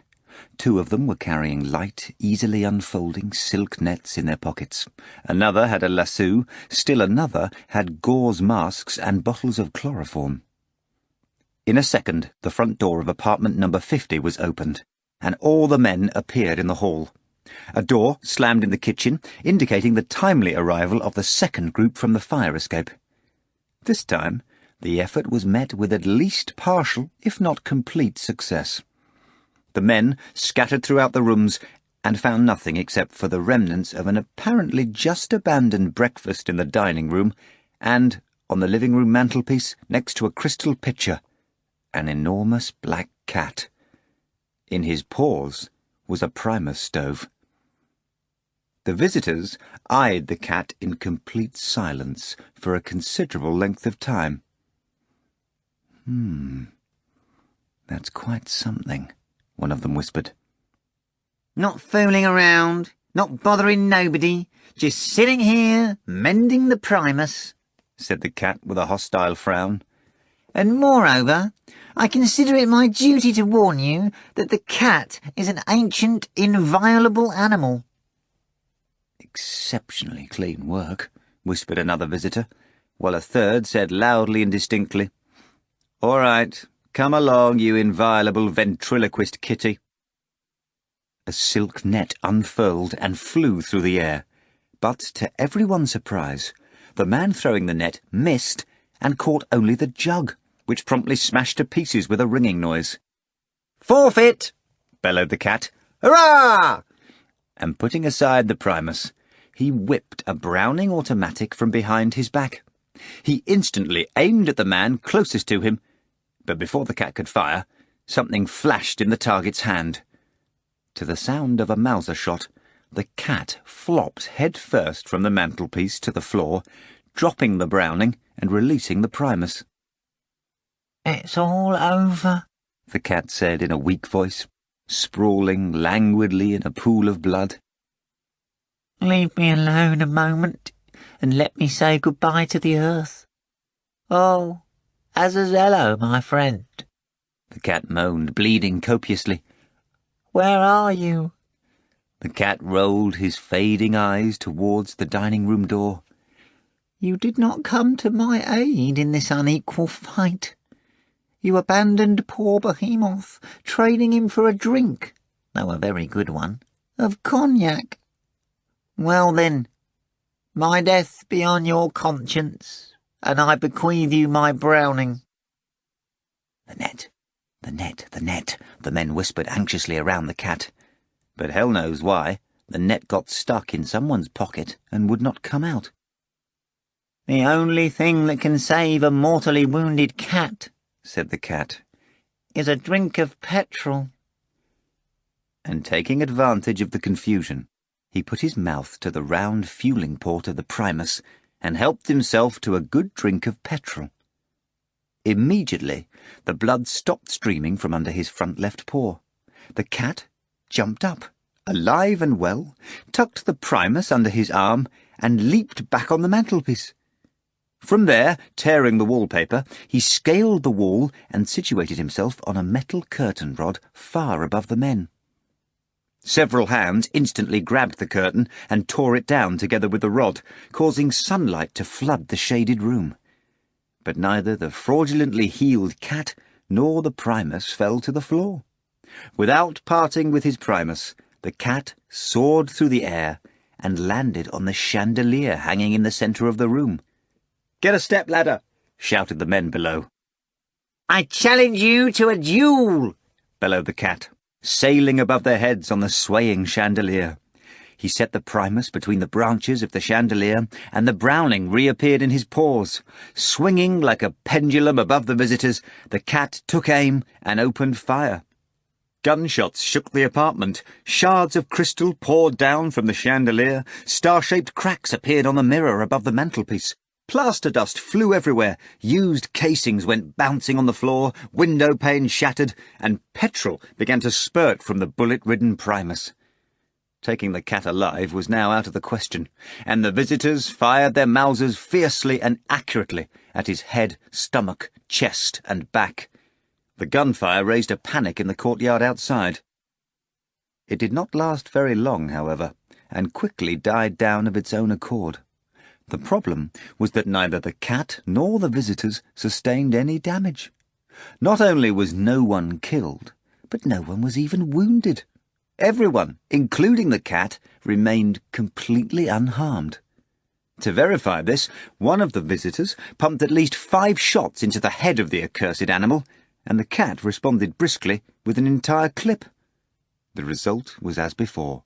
The shooting did not affect anyone. The cat swayed back and forth on the chandelier in progressively smaller arcs, blowing into the muzzle of the Browning for some reason and spitting on his paw. An expression of utter bewilderment appeared on the faces of the men standing below. This was the only time, or at least one of the only times, when shooting proved to be useless. One could assume, of course, that the cat's Browning was a toy, but this certainly could not be said for the visitors' Mausers. As for the cat's first wound, it had undoubtedly been none other than a ruse and a dirty scam, along with the drinking of the petrol. The men made one more attempt to get at the cat. The lasso was thrown and hooked onto one of the chandelier's branches, bringing the whole thing down. The impact seemed to shake the building to its very foundation. But nothing came of it. Shards rained on the visitors as the cat sailed through the air and landed far above the floor on the golden frame of the mantelpiece mirror. He had no intention of running away. On the contrary, now that he was sitting in relative safety, the cat commenced yet another speech. "I fail to understand," he spoke from above, "the reasons for such harsh treatment of my person." And then his speech was interrupted by a low, heavy voice coming out of nowhere. "What's going on in the apartment? You are interrupting my work." An unpleasant nasal voice replied, "It's Behemoth, of course, damn him to hell." A third rattling voice said, "Messiah, it's Saturday. The sun is setting. Time to go." "Forgive me, but I cannot stay and chat," the cat said from the mirror. "Time to go." He hurled his Browning and knocked out both window panes. Then he poured petrol on the floor, and it ignited spontaneously, raising a wall of fire all the way to the ceiling. The unusual fire burned faster and stronger than regular petrol. The wallpaper instantly began to smoke, the torn curtains ignited on the floor, and the window frames began to smoulder. With a meow, the cat coiled up, jumped from the mirror onto the windowsill, and disappeared together with his primus. Shots came from outside. The man sitting on the iron fire escape ladder on level with the apartment's windows fired at the cat as the latter soared from windowsill to windowsill, heading towards the corner drainpipe of the U-shaped building. The cat climbed up the pipe to the roof. There, he came under equally ineffective fire from the men guarding the chimney stacks and made off into the sunset flooding the city. Meanwhile, in the apartment, the parquet floor burst into flames under the visitors' feet. In the spot where the cat had been lying with his fake wound, the corpse of the former Baron Mikhail congealed from the air, glassy-eyed, with its chin thrust high up. There was no way to get it out.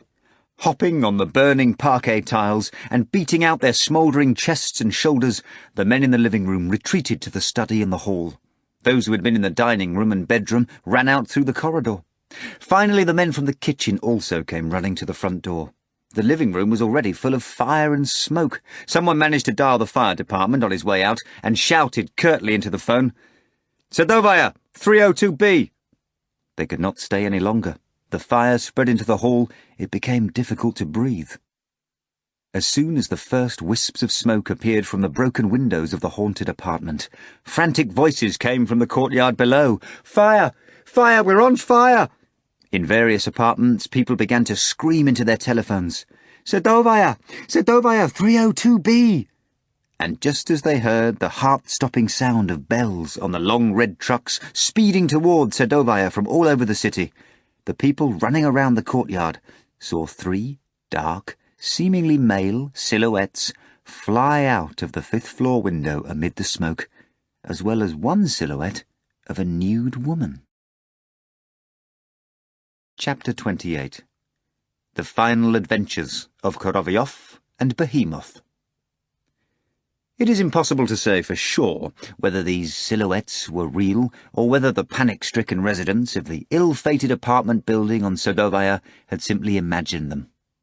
Even if they did exist, no one knew their subsequent destination. Nor can we say where they split up.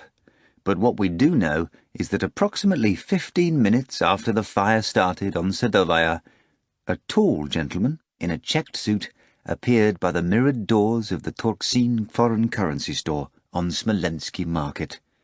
He was accompanied by a large black cat. Weaving deftly through the crowd, the gentleman opened the outer door of the store. But a small, bony, and extremely hostile doorman blocked his path and said irritably, "No cats." "I beg pardon," rattled the tall man, cupping his knotty hand to his ear as if he were hard of hearing. "No cats, you say? Where do you see a cat?" The doorman's eyes bulged out, and with good reason. Instead of a cat at the gentleman's feet, a fat man in a torn cap was peeking out from behind his shoulder, rearing to get inside the store. True, his face had a somewhat feline appearance. In his hands, the fat man had a primus. For some reason, the misanthropic doorman took an instant dislike to this couple. "We only accept foreign currency," he rasped, glaring from underneath his shaggy grey eyebrows that looked as if they had been eaten by moths. "My dear fellow," the tall man rattled, his eye flashing beneath a cracked pince-nez. "How do you know we have no foreign currency? Are you judging by our dress? Never do that, my precious guardian of doors. You might make a mistake, and a big one at that.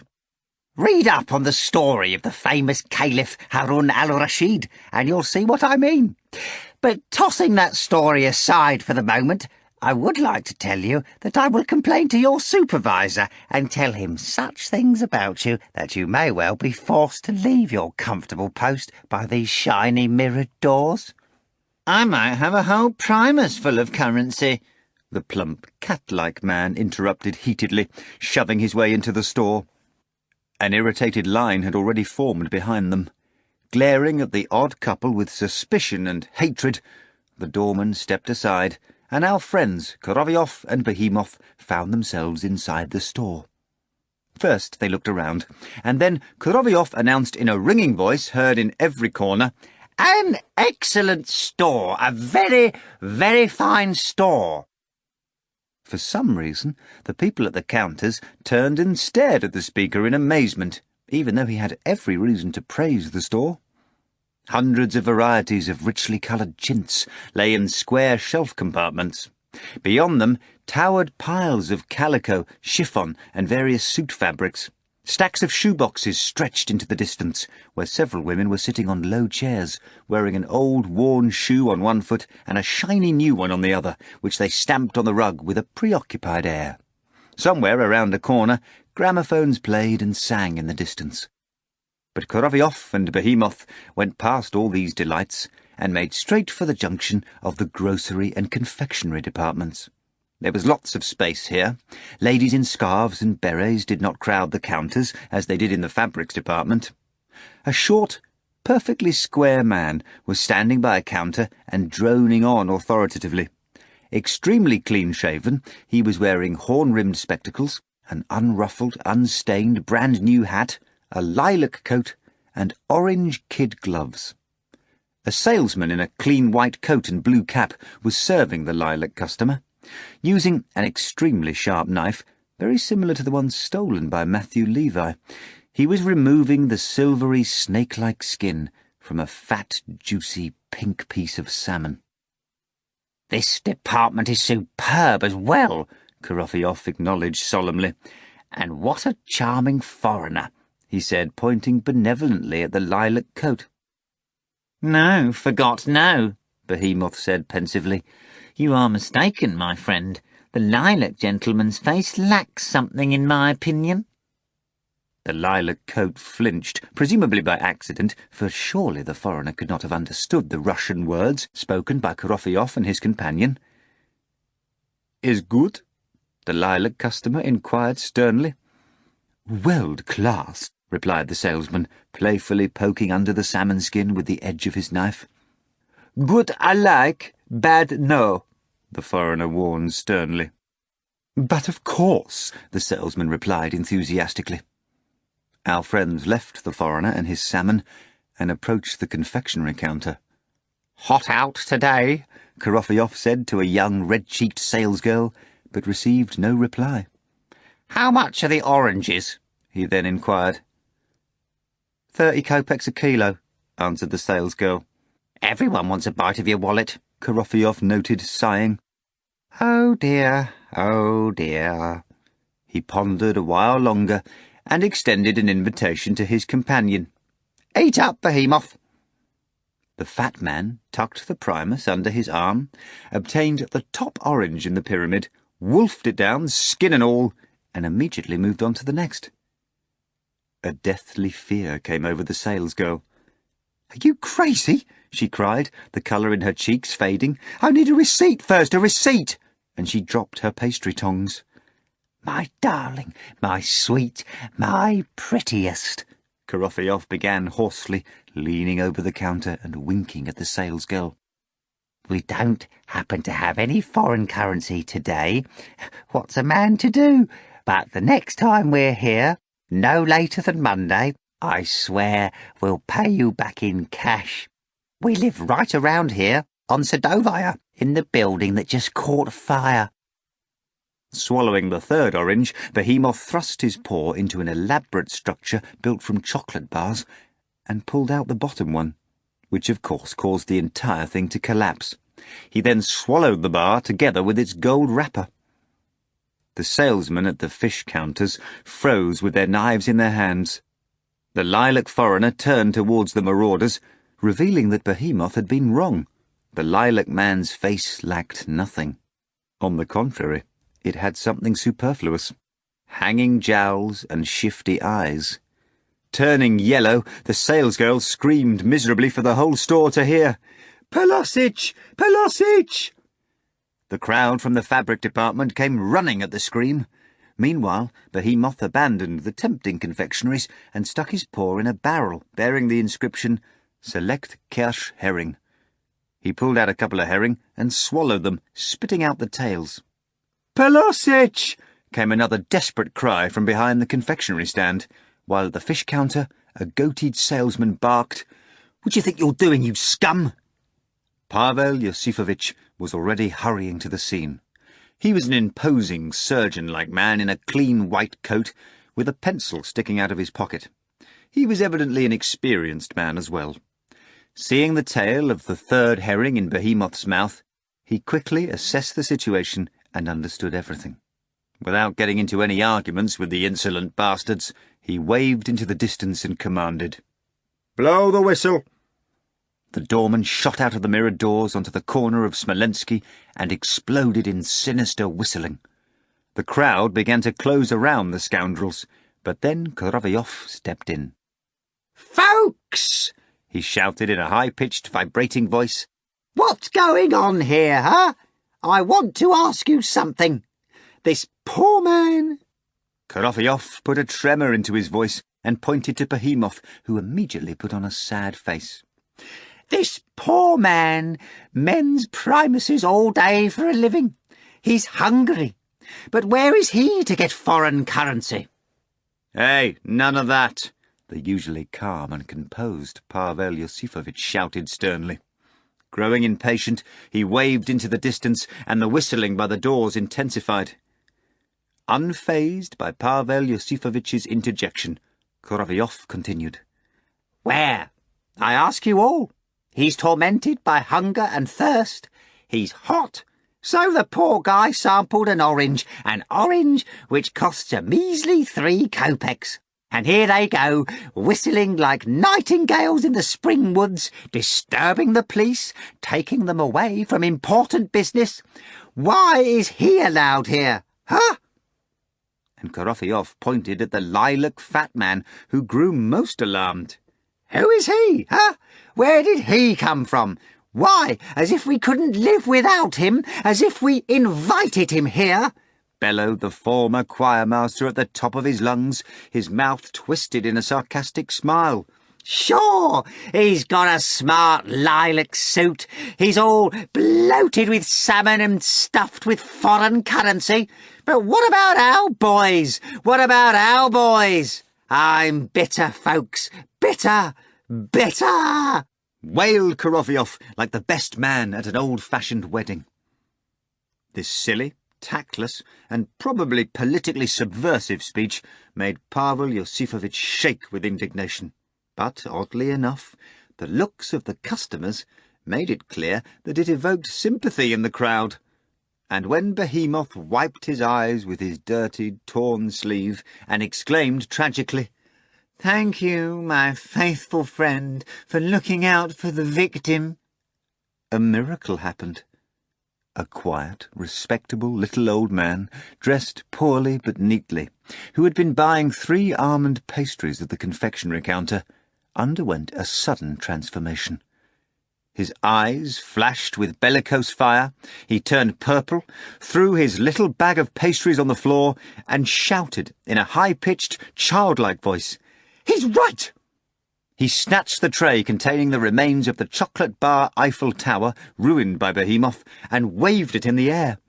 Tearing off the foreigner's hat with his left hand, he brought the tray down on the exposed bald head with his right, producing a sound reminiscent of sheet metal falling from a truck.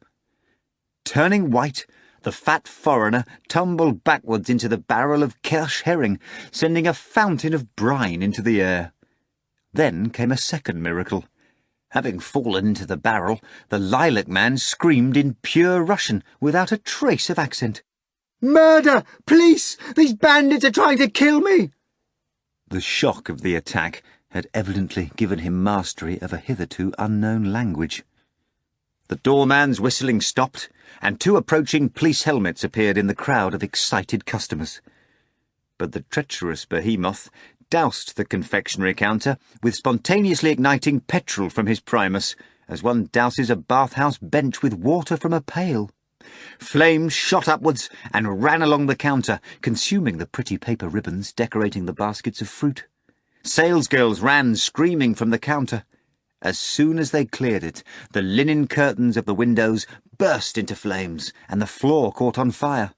Raising a desperate cry, the crowd dashed back from the confectionery department, flattening the now unnecessary Pavel Yosifovitch, while the salesmen from the fish counter trotted off towards the back door in a single file, carrying their sharp knives. The lilac gentleman managed to tear himself out of the barrel. All covered in herring juice, he rolled over the salmon on the counter and followed the fish salesman. The glass rang and shattered in the mirrored doors, knocked out by the escaping customers. As for the 2 scoundrels, Korovyov and the gluttonous Behemoth, they both disappeared, though no one knew where. Later, witnesses to the fire would say that the 2 hooligans floated up towards the ceiling and popped there like children's balloons. The story sounds a little dubious, of course, but we simply don't know. We do know, however, that exactly 1 minute after the incident on Smolensky, both Korovyov and Behemoth turned up on the boulevard pavement directly opposite Griboyetov's aunt's house. Korovyov stopped by the fence and said, "Hey, why, that's the writer's house. You know, Behemoth, I've heard a great many good and flattering things about this place. Look at it, my friend. How lovely it is to consider the abyss of ripening talent concealed under that roof." "Like pineapples in a greenhouse," Behemoth said, and climbed up on the concrete base of the cast-iron fence to get a better look at the cream-coloured house with columns. "Quite right," Korolyov agreed with his inseparable companion. "What a pleasant thrill it is to know that this building may contain the future author of a Don Quixote or a Faust or, hell knows, a Dead Souls, huh?" "A frightening thought," Behemoth confirmed. "Yes," Korolyov went on. "I bet there are amazing things in the hotbeds of this house that has united thousands of devotees under its roof, men selflessly dedicating their lives to the service of Melpomene, Polyhymnia and Thalia. Can you imagine the excitement when one of them surprises the reading public with an Inspector General, or, at the very least, a Eugene Onegin?" "I very easily can," Behemoth again confirmed. "Indeed," Korolyov continued, raising his finger in warning. But I say, and I repeat, but none of it will happen if these tender greenhouse plants are attacked by some microorganism, some pest gnawing at their roots until they rot. And it can happen to pineapples, you know. Boy, how it can." "By the way," Behemoth inquired, sticking his round head between the bars of the fence, "what are they doing on that veranda?" "Having dinner," Korolyov explained. "I should add, my dear fellow, that there is a very decent and inexpensive restaurant here, and I have to admit that as any tourist before continuing his journey, I would greatly appreciate a bite to eat and a tall, icy mug of beer." "Me too," Behemoth replied, and the two scoundrels headed down the asphalted path under the lindens, directly towards the veranda of the unsuspecting restaurant. A pale, bored lady, in white socks and a white tasselled beret, was sitting on a Viennese chair at the corner of the veranda, near an opening in the green trellis that formed the entrance. A thick, ledger-like book lay before her on a plain kitchen table, where, for purposes unknown, she recorded the names of everyone who entered the restaurant. It was she who stopped Korolyov and Behemoth. "Your membership cards?" she asked, gazing in surprise at Korolyov's pince-nez, and also at Behemoth's primus and the torn elbow of his suit. "1,000 pardons. What membership cards?" asked Korolyov, also surprised. "Are you writers?" the lady asked in turn. "Absolutely," Korolyov said with dignity. "Your membership cards?" the lady repeated. "My precious," Korolyov began tenderly. "I'm not precious," the lady interrupted. "That's too bad," Korolyov said disappointedly, and continued. "Very well, then. Since you prefer not to be precious, as nice as that would have been, I'm not going to force you. Anyhow, would you need Dostoevsky's membership card to know he's a writer? Just take any random 5 pages from any of his novels and you'll see, without any need for membership cards, that you are dealing with a writer. Why, I suspect he never even had a membership card. What do you think?" He turned to Behemoth. "I'll bet he didn't," Behemoth replied, setting his primus down next to the book and wiping the sweat from his sooty forehead. "You are not Dostoevsky," the lady said, confused by Korolyov. "Well, who's to say? Who's to say?" he replied. "Dostoevsky's dead," the lady said, but without much confidence. "I protest!" Behemoth exclaimed passionately. "Dostoevsky is immortal!" "Your membership cards, gentlemen," the lady said. "Forgive me, but in the end this is ridiculous," Korolyov said, refusing to give up. "A writer is defined by his writing, not by his membership card. What do you know of the plot ideas that may be swarming in my head, or in this head?" He pointed to Behemoth, who immediately removed his cap as if to allow the lady to get a better look at his head. "Let the man by, gentlemen," the lady said nervously. Korolyov and Behemoth stepped aside and made way for a writer with a newspaper tucked under his arm, wearing a grey suit without a tie and a white summer shirt with its broad collar folded over his jacket collar. The writer nodded amiably to the lady, signed something in the book offered to him, and proceeded to the veranda. "Alas, not for us," Korofiov said mournfully. "That icy mug of beer is destined for him, not for us, no matter how much we two wandering souls yearn for it. Our situation is difficult and saddening, and I don't know what to do." Behemoth spread his hands bitterly and replaced the cap on his round head, full of thick hair very similar to cat's fur. And at that moment a quiet but forceful voice sounded over the lady's head. "Let them in, Sophia Pavlovna." The lady with the book looked up in amazement. The buccaneer's white-shirted chest and wedge-like beard appeared in the trellis opening.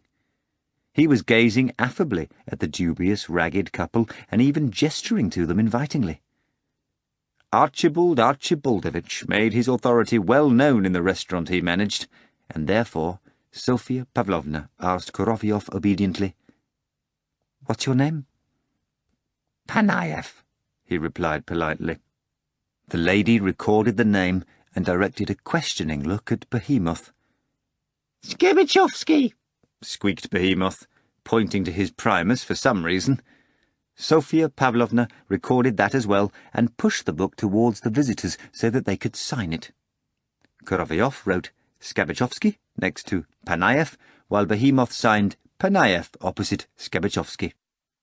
Completely astounding Sophia Pavlovna, Archibald Archibaldovitch smiled seductively and led the guests to his best, most shaded table on the opposite side of the veranda. Shining through one of the gaps in the trellis growth, sunlight danced happily next to the table.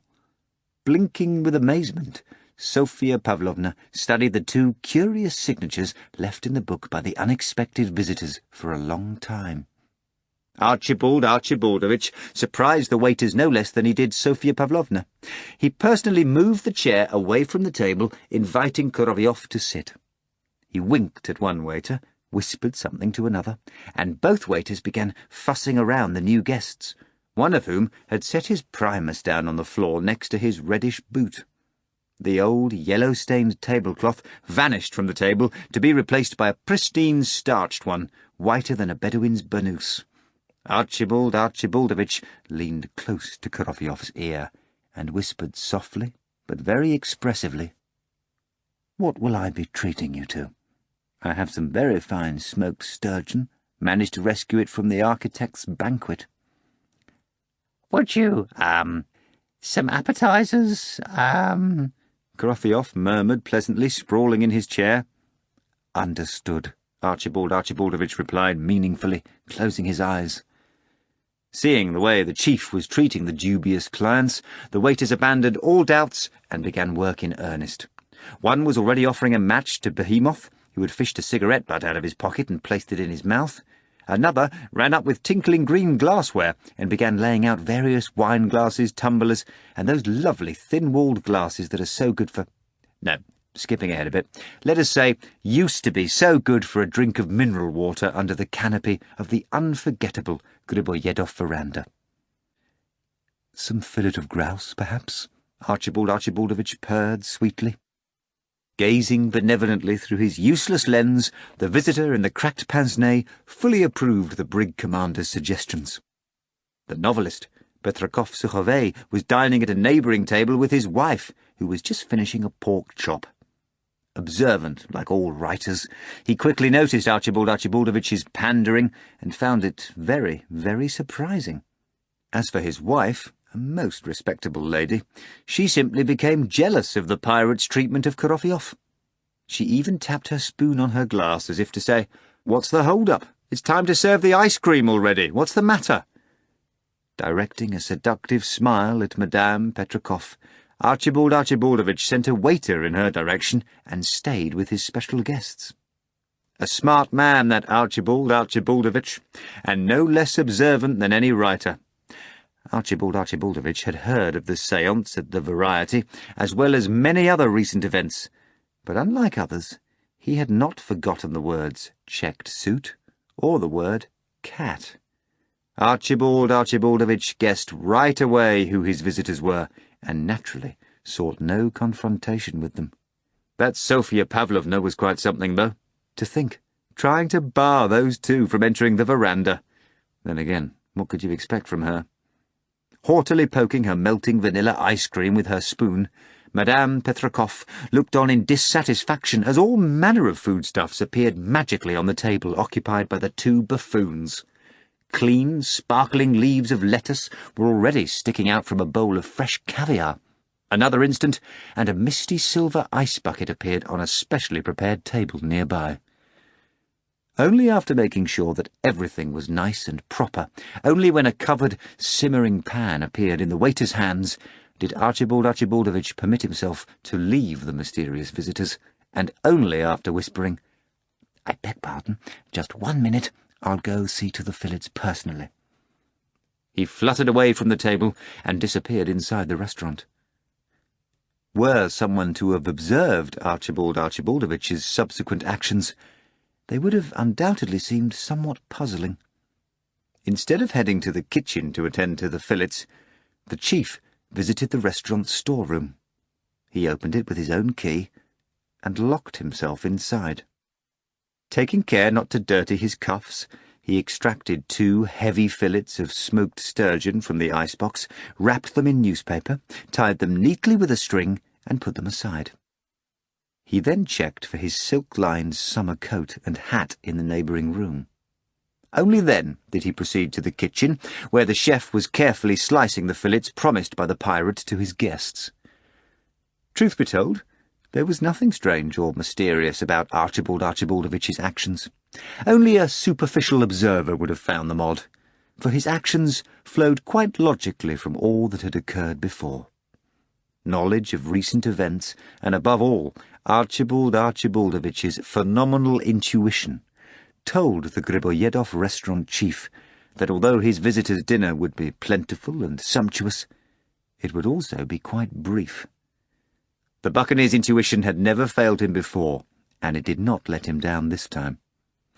Just as Korovyov and Behemoth were clinking their second glasses of excellent, cold, double-filtered Moscow vodka, a sweaty and excited reporter, Boba Kandalupski, known in Moscow for his uncanny omniscience, appeared on the veranda and quickly joined the Petrakovs' table. Placing his bulging briefcase on the table, Boba immediately thrust his mouth in Petrakov's ear and began to whisper some clearly juicy rumours into it. Burning with curiosity, Madame Petrakov also put her ear to Boba's plump, oily lips. Glancing round furtively, Boba went on whispering, and one could occasionally make out words such as, "I swear, on Sadovaya, on Sadovaya." Boba lowered his voice even further. "Bullets were useless. Bullets, bullets. Petrol, fire, bullets." "They really ought to straighten out the liars who are spreading these filthy rumours," Madame Petrakov boomed indignantly in contralto, somewhat louder than Boba would have liked. "They'll get what's coming to them, I'm sure. Such subversive lies." "Who's lying, Antonida Porfiryovna?" Boba exclaimed, upset by her disbelief, and went on buzzing. "I tell you, the bullets had no effect, and then the fire, they flew away, Boba hissed, completely unaware that the main characters in his story were sitting nearby, taking great delight in his buzzing. The delight was short-lived, however. 3 tightly belted men in leggings walked swiftly from inside the restaurant carrying revolvers. "Freeze!" the one in front shouted in a loud and fearsome voice, and all 3 men instantly opened fire, aiming at the heads of Korovyov and Behemoth. Both targets dissolved immediately into the air, and a wall of fire shot out of the primus straight into the veranda canopy. A gaping hole with blackened edges appeared in the canopy and began to spread. Breaking through the canopy, the fire quickly reached the roof of Griboyedov house. Various papers and folders ignited on the windowsill of the editorial room upstairs. Then a curtain burst into flames, and finally the pillars of fire headed inside the building, humming as if someone were fanning them. Several seconds later, leaving dinners unfinished, writers and waiters ran down the asphalted paths leading to the cast-iron fence of the boulevard, along with Sofia Pavlovna, Boba, Madame Petrakov, and Petrakov himself. It was here that Ivan, the misunderstood herald of disaster, appeared on Wednesday night. Having slipped out through the side entrance, well in advance of it all, Archibald Archibaldovitch stood calmly on the street in his silk-lined summer coat, without rushing anywhere, like a captain who must be the last to leave his burning brig. 2 large sturgeon fillets were tucked under his arm. Chapter 29. The fate of the Master and Margarita is decided. High above the city, on a stone terrace at the top of one of Moscow's most beautiful buildings, built over a century and a half ago, 2 were watching the sunset. Azazello and Volant. They were not visible from the street below, shielded from prying eyes by a balustrade with plaster pots and plaster flowers. But from there, they could see almost to the edges of the city. Volant sat on a folding stool, wearing his black soutane. His long, broad rapier was sticking vertically out of a gap between 2 terraced tiles, making a sundial. Slowly and steadily, the sword's shadow grew longer, creeping towards the black shoes on Satan's feet. Resting his sharp chin on his fist, huddling on the stool with one leg tucked underneath him, Volant had his gaze fixed on the immense collection of palaces, giant buildings, and tiny hovels listed for demolition. Azazello had parted with his modern attire, the jacket, bowler, and patent leather shoes, and was dressed in black, like Volant. He now stood motionlessly, not far from his master, his eyes likewise glued to the city. Volant spoke. "What an interesting city, is it not?" Azazello shifted and answered respectfully. "I prefer Rome, Messiah."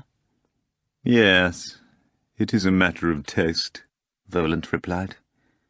A short while later his voice came again. "And why is there smoke over there on the boulevard?" "That's Griboyedov burning," Azazello replied. "I suppose that inseparable couple Korolyov and Behemoth has been there." "There can be no doubt of it, Messiah." They fell silent again, both watching as the westward windows on the top floors of the giant buildings lit up with blinding, fragmented sunlight. Volant's eye burned just like one of those windows, even though he was sitting with his back to the sunset. But then something made Volant turn away from the city and direct his attention to a round tower located behind him on the roof. A grim, ragged, black-bearded man, smeared with clay mud, stepped out of the tower wall. He wore a chiton and homemade sandals. "Ha!" Volant exclaimed, looking at the visitor condescendingly. "You are the last person I would have expected to see here. What is your business, uninvited but foreseen guest?" "I'm here to see you, spirit of evil and master of shadows," said the visitor, glaring unpleasantly at Volant. "If you are here to see me, why didn't you wish me a good evening, former tax collector?"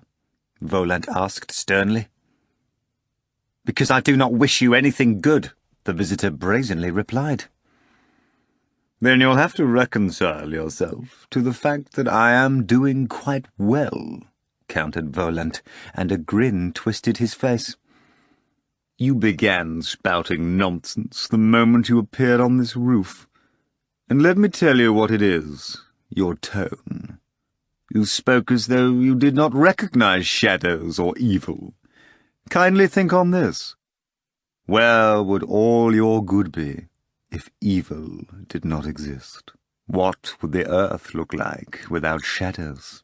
Objects cast shadows, and people too. Here is the shadow from my sword, but there are also shadows from trees and living creatures. Or would you strip the entire globe of trees and living things to fulfill your fantasy of basking in barren light? You are a fool. I will not argue with you, old sophist, Matthew Levi replied. You cannot argue with me, for the reason I have already mentioned. You are a fool, Volant said, and asked, Speak quickly before you tire me. Why are you here?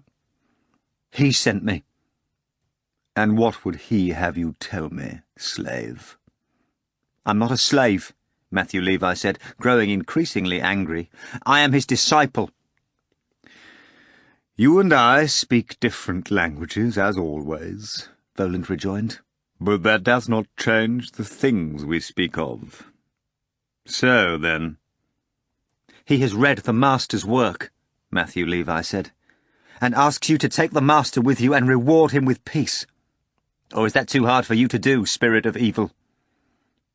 Nothing is too hard for me, Volant replied, as you well know. He was silent for a moment, and then added, But why don't you take him with you into the light? He has not earned the light. He has earned peace. Levi spoke in a sad voice. Tell him it will be done, Volant replied. His eye flashed, and he added, And leave here at once. He also asks that you take the one who loved him and suffered for him, Levi said to Volant, pleading for the first time. We would never have figured that out without you. Go. Matthew Levi disappeared. Volant summoned Azazello and commanded, Fly over there and arrange everything. Azazello left the terrace, and Volant remained alone. His solitude was short-lived, however. The sound of footsteps on terrace tiles came from nearby, along with two animated voices, and Korovyov and Behemoth appeared before Volant. The fat man no longer had his primus, but was loaded with other items. A small landscape in a golden frame was tucked under his arm, and a half-burned chef's coat was draped over one hand. His other hand held a whole salmon with skin and tail still attached. Korovyov and Behemoth reeked of burning. Behemoth's nose was covered in soot, and his cap was half incinerated. "Salut, Messiah!" cried the restless couple, and Behemoth waved his salmon. "Real nice," said Volant. "Imagine, Messiah," Behemoth shouted with cheerful excitement. "they took me for a looter." "Judging by the items you are carrying," Volant replied, glancing at the landscape, "that's exactly what you are." "Believe me, Messiah," Behemoth began intimately. "No, I don't," Volant curtly replied. "Messiah, I swear that I made heroic attempts to save everything that could possibly be saved, and this is all of it." "Why don't you tell me how Griboyedov caught on fire?" Volant asked. Both Korovyov and Behemoth spread their hands and raised their eyes to the sky, and then Behemoth cried, "I can't fathom it myself. We were sitting there quietly, peacefully, having a bite to eat. And suddenly, bang, bang!" Korovyov picked up. "Gunfire! Mad with fear, Behemoth and I ran to the boulevard, our pursuers hot on our heels. We made a dash for Timir-Yazev." "But our sense of duty," Behemoth interjected, "overcame our shameful cowardice, and we returned." "Ah, so you returned," said Volant. "Well, then I'm sure the building burned to a crisp." "To a crisp," Korovyov confirmed sadly. "Literally to a crisp, Messiah, as you have so accurately put it. Nothing but ashes." "I headed to the meeting room. That's the one with the columns, Messiah," Behemoth narrated, "hoping to save something valuable. Oh, Messiah, my wife, had I only been married, risked becoming a widow at least 20 times. But fortunately I'm not married, Messiah, and let me be frank, I'm glad I'm not. Oh, Messiah, who would trade a bachelor's freedom for a burdensome yoke?" "Again with the nonsense," Volant noted. "I understand and continue," replied the cat. So then, the landscape, nothing else could be removed from the room. The flames rushed in my face. I ran to the storeroom and rescued the salmon. I ran to the kitchen and rescued the coat. I believe I did all I could, Messiah, and fail to see the reason for the sceptical look on your face. And what was Korovyov doing while you were looting? Asked Volant. I was helping the firemen, Messiah, Korovyov responded, pointing to his torn trousers. Ah, in that case I'm sure they'll have to build a completely new building. It will be built, Messiah, Korovyov replied. Permit me to assure you of it. Well then, let us hope it is even better than the old, said Volant. It will be, Messiah, said Korovyov. It certainly will, added the cat. Trust me, I'm a regular prophet. In any case, we are here, Messiah, Korovyov reported, and await your instructions.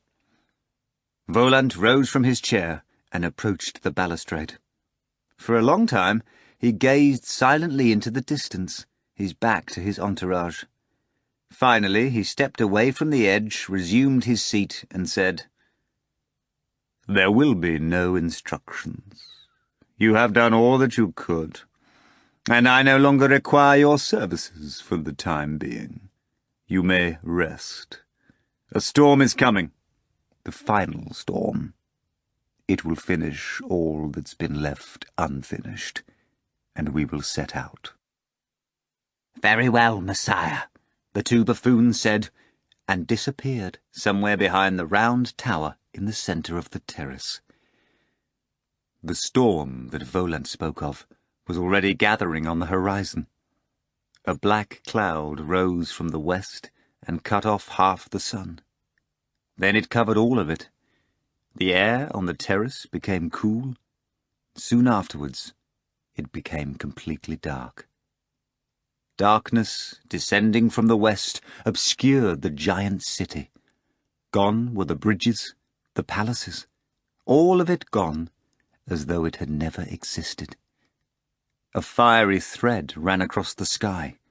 A thunderclap shook the city. Another one came, and the storm began. Volant disappeared in the gloom. Chapter 30. It's time! It's time! You know, Margarita was saying, just after you fell asleep last night, I was reading about the darkness that descended from the Mediterranean Sea. And those idols, oh, the golden idols, I just can't stop thinking about them for some reason. I think it's about to rain now as well.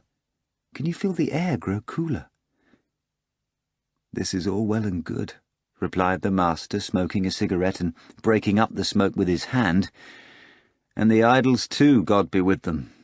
But I have absolutely no idea what will happen to us next. This conversation took place at sunset, just as Matthew Levi appeared before Volant on the terrace. The basement window was open, and anyone who peeked in would have been surprised at how strange the people inside looked. Margarita was wearing her black coat directly over her bare skin, and the master was dressed in his hospital gown. This was because Margarita had absolutely nothing to wear, since all of her things were back at the mansion, and even though the place was close by, returning there to reclaim her clothing was out of the question. As for the master, they found all his attire in the closet, as if he had never left. He simply did not wish to get dressed, aiming to emphasize to Margarita the ridiculousness of their situation. He was, however, cleanly shaven for the first time since that autumn night. In the clinic, they only clipped his beard. The room looked very strange as well, and it was difficult to sort anything out in the chaos. Manuscripts littered the rug and the couch. A book was sticking out of an armchair, spine upwards. Dinner was served on the round table, with several bottles standing among the hors d'oeuvres. The master and Margarita did not know where the food and drink had come from. They found it already on the table when they woke up. The master and his companion had slept right until sunset on Saturday. They woke up fully replenished, with only one side effect remaining from yesterday's adventures. Both were experiencing a dull pain in their left temples. Their mental state changed considerably, however, as anyone eavesdropping on their conversation would have been able to ascertain. There was positively no one around to eavesdrop, though. One of the best features of the little courtyard was that it was always deserted.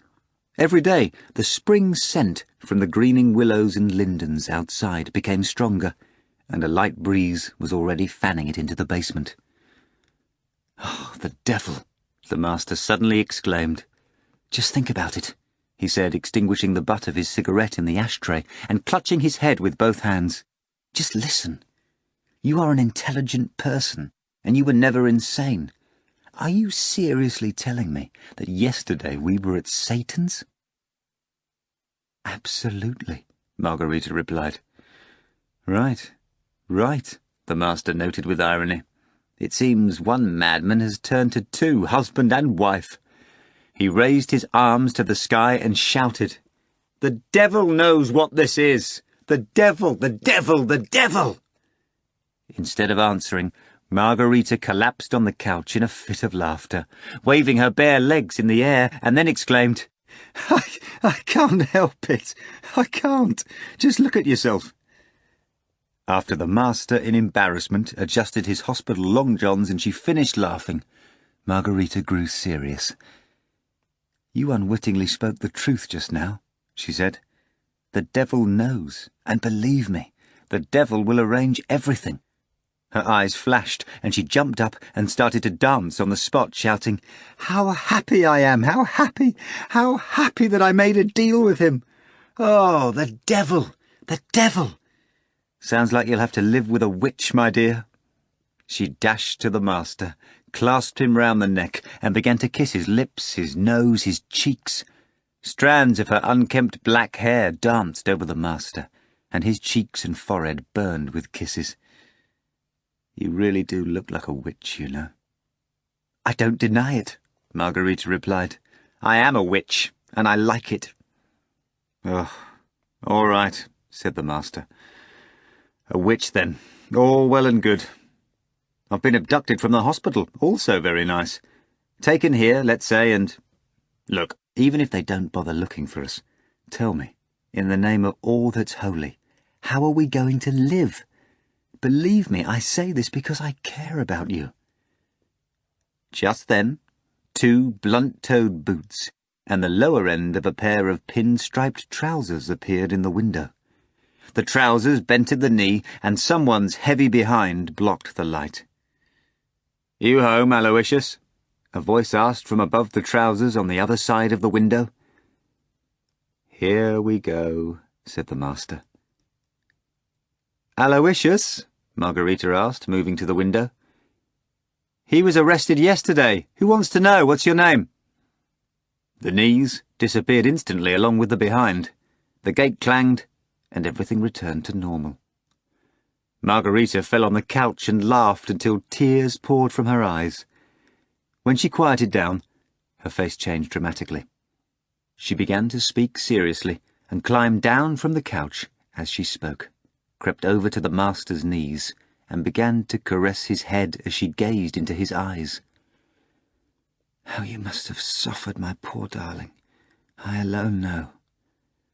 Look at the grey hairs on your head, at the permanent lines by your lips. You've had to think too much, and now I shall think for you.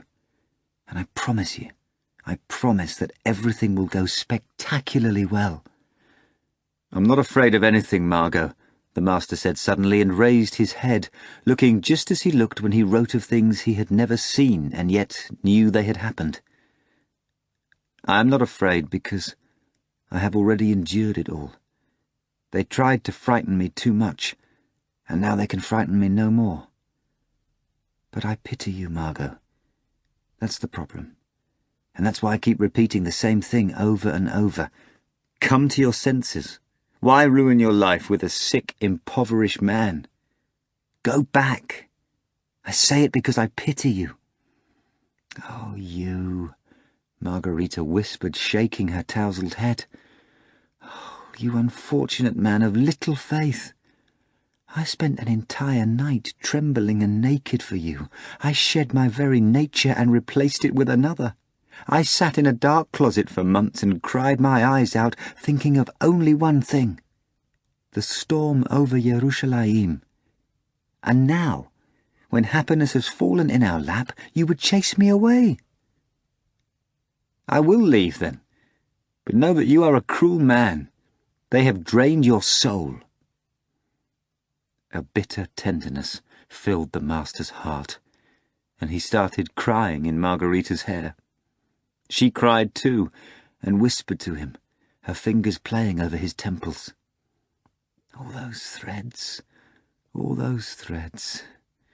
Your head is turning white as snow before my eyes, your poor long-suffering head. Look at your eyes. I see the desert in them. Your shoulders burdened. They've crippled you. Crippled you. Margarita's words became incoherent as she shuddered with tears. Then the master wiped his tears, lifted Margarita from her knees, rose himself, and said firmly, "Enough. You've made me ashamed. You may rest easy knowing I will never give in to weakness and raise this question again. I know we both suffer from this mental illness, which I may have passed to you. Very well, then. Together we shall carry it." Margarita brought her lips close to the master's ear and whispered, "I swear on my life, swear by the son of the astrologer king whose story you've uncovered, that all will be well." "All right, then," the master replied. Laughing, he added, "Of course, people are bound to seek aid from the supernatural when they've been as completely robbed as we have. So be it. I agree to seek it too." "Now you are back, you are laughing," Margarita replied. "And to hell with your long words. Who cares if it's supernatural or not? I'm hungry." And she dragged the master by the arm to the table. "I'm still not sure this meal won't suddenly fall through the ground or fly out of the window," said the master, now completely calm. "It won't." And at the same moment they heard a nasal voice at the window. "Peace be with you!" The master flinched, but Margarita was already used to the incredible, and shouted, "Why, it's Azazello! Oh, how sweet, how nice!" She whispered to the master, "You see, they didn't forget us," and ran to open the door. "Cover yourself, at least," the master shouted after her. "I couldn't care less," Margarita called back from the tiny hallway. And soon Azazello was bowing, saying hello to the master, and flashing his crooked eye, while Margarita was exclaiming, "Oh, I'm so glad! I've never been so glad in all my life! But forgive me for being naked, Azazello." Azazello begged her not to worry, assuring her that he had not only seen his share of naked women, but also women who had been skinned entirely. He sidled up eagerly to the table, after placing some package, wrapped in dark brocade, in a corner by the furnace. Margarita poured Azazello some cognac, and he gladly drank it. Without taking his eyes off Azazello, the master would occasionally pinch his left hand under the table. But the pinching did not help. Azazello did not vanish into thin air, nor, frankly, was there any reason for him to do so. There was nothing scary about the short, red-haired man, except perhaps his wall-eye, which did not require any magical explanations, and his clothing, some sort of cassock or cloak, which was not that extraordinary either, come to think of it. He deftly drank his cognac like any good man, by the glass and without diluting it with food. The master's own head began to buzz from the cognac, and he thought, "No, Margarita is right. Of course it's a messenger of the devil sitting before me. Why, only the night before yesterday I was convincing Ivan that it was Satan he had met at Patriarch's Ponds, and today I somehow became frightened of the thought and started carrying on about hypnosis and hallucinations. What the hell does hypnosis have to do with it?" He looked closely at Azazello, and saw a sort of tension in his eyes, some hitherto unrevealed thought. "He's not just visiting. He's here on business," thought the master. His powers of observation served him well. Finishing his third shot of cognac, which had absolutely no effect on him, the visitor spoke thus. Hell, it's a cosy little basement you have here. I wonder, though, what are you going to do here in this basement? That's exactly what I'm asking, the master replied, laughing. Why do you worry me, Azazello? Margarita asked. We'll make it somehow. Please, please, Azazello cried. I wouldn't even think of worrying you. I fully agree. Somehow? Oh, yes, I almost forgot. Messiah sends his regards and invites you to join him for a quick ride if you so choose. What do you say? Margarita nudged the master under the table with her leg. With great pleasure, the master replied, studying Azazello, who continued, We hope Margarita Nikolaevna will not refuse either. I certainly won't, said Margarita, and again her leg brushed against the master's. Wonderful! Azazello exclaimed. Now, this I like. 1, 2, ready to go. Not like back in the Alexandrovsky Gardens. Oh, don't remind me, Azazello. I was a fool then. Though, can you really blame me? It's not every day that you run into evil spirits. You sure don't, Azazello confirmed. If you did, it would be very nice. I like the speed, too, Margarita spoke excitedly. The speed and the nakedness, like a Mauser. Bang! And how he shoots, Margarita exclaimed, turning to the master. A 7 under the pillow and any pip. Margarita was getting drunk, and her eyes were on fire. And again, I almost forgot, Azazello exclaimed, slapping his forehead. Forgive me, I'm exhausted. Messiah has sent you a gift, he said, speaking to the master. A bottle of wine. Note that it is the same wine the Procurator of Judea drank, Falernian wine. Quite naturally, such a rarity fascinated Margarita and the master. Azazello unwrapped a very mouldy jug from a piece of dark burial brocade. They sniffed the wine, poured it into glasses, and held it up to the light in the window as it faded before the storm. The wine turned everything a bloody colour. "Volant's health!" Margarita exclaimed, raising her glass. All three took a large gulp from their glasses. Immediately, the last of the light began to dim in the master's eyes. He felt short of breath, and knew that the end was near. He saw a deathly pale Margarita stretch her arms out to him helplessly, before dropping her head on the table and sliding to the floor. "Poisoner!" The master had time to scream. He wanted to grab a knife from the table to strike Azazello, but his hands slipped helplessly from the tablecloth, and then everything in the basement turned black and disappeared. The master fell over backwards, splitting the skin on his temple on the edge of the desk as he fell. When the poisoned victims fell silent, Azazello sprang into action. First, he dashed out through the window, and a few moments later appeared at Margarita Nikolaevna's mansion. Ever precise and careful, Azazello wanted to make sure that everything had been carried out properly. Indeed, everything was in order. Azazello saw a grim-faced woman awaiting her husband's return leave her bedroom.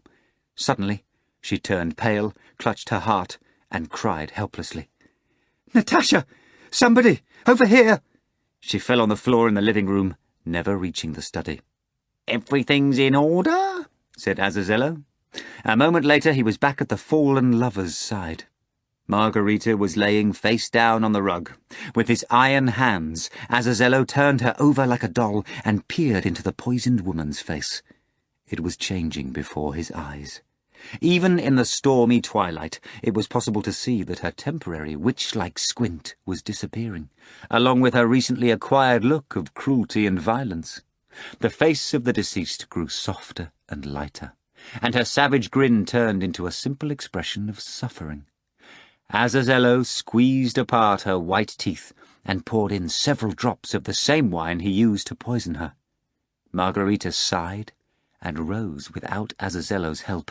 She sat down and asked weakly, "Why, Azazello, why? What have you done to me?" Seeing the master lying on the floor, she shuddered and whispered, "This I did not expect.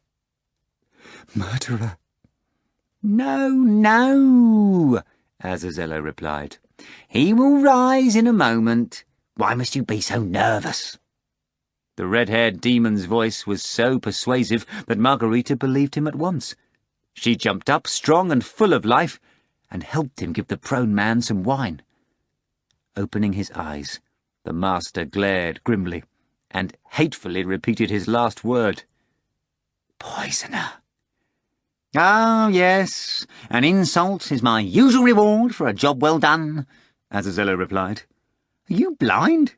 Come, see the light." The master rose and looked around with lively, lucid eyes. "What is this new thing?" he asked.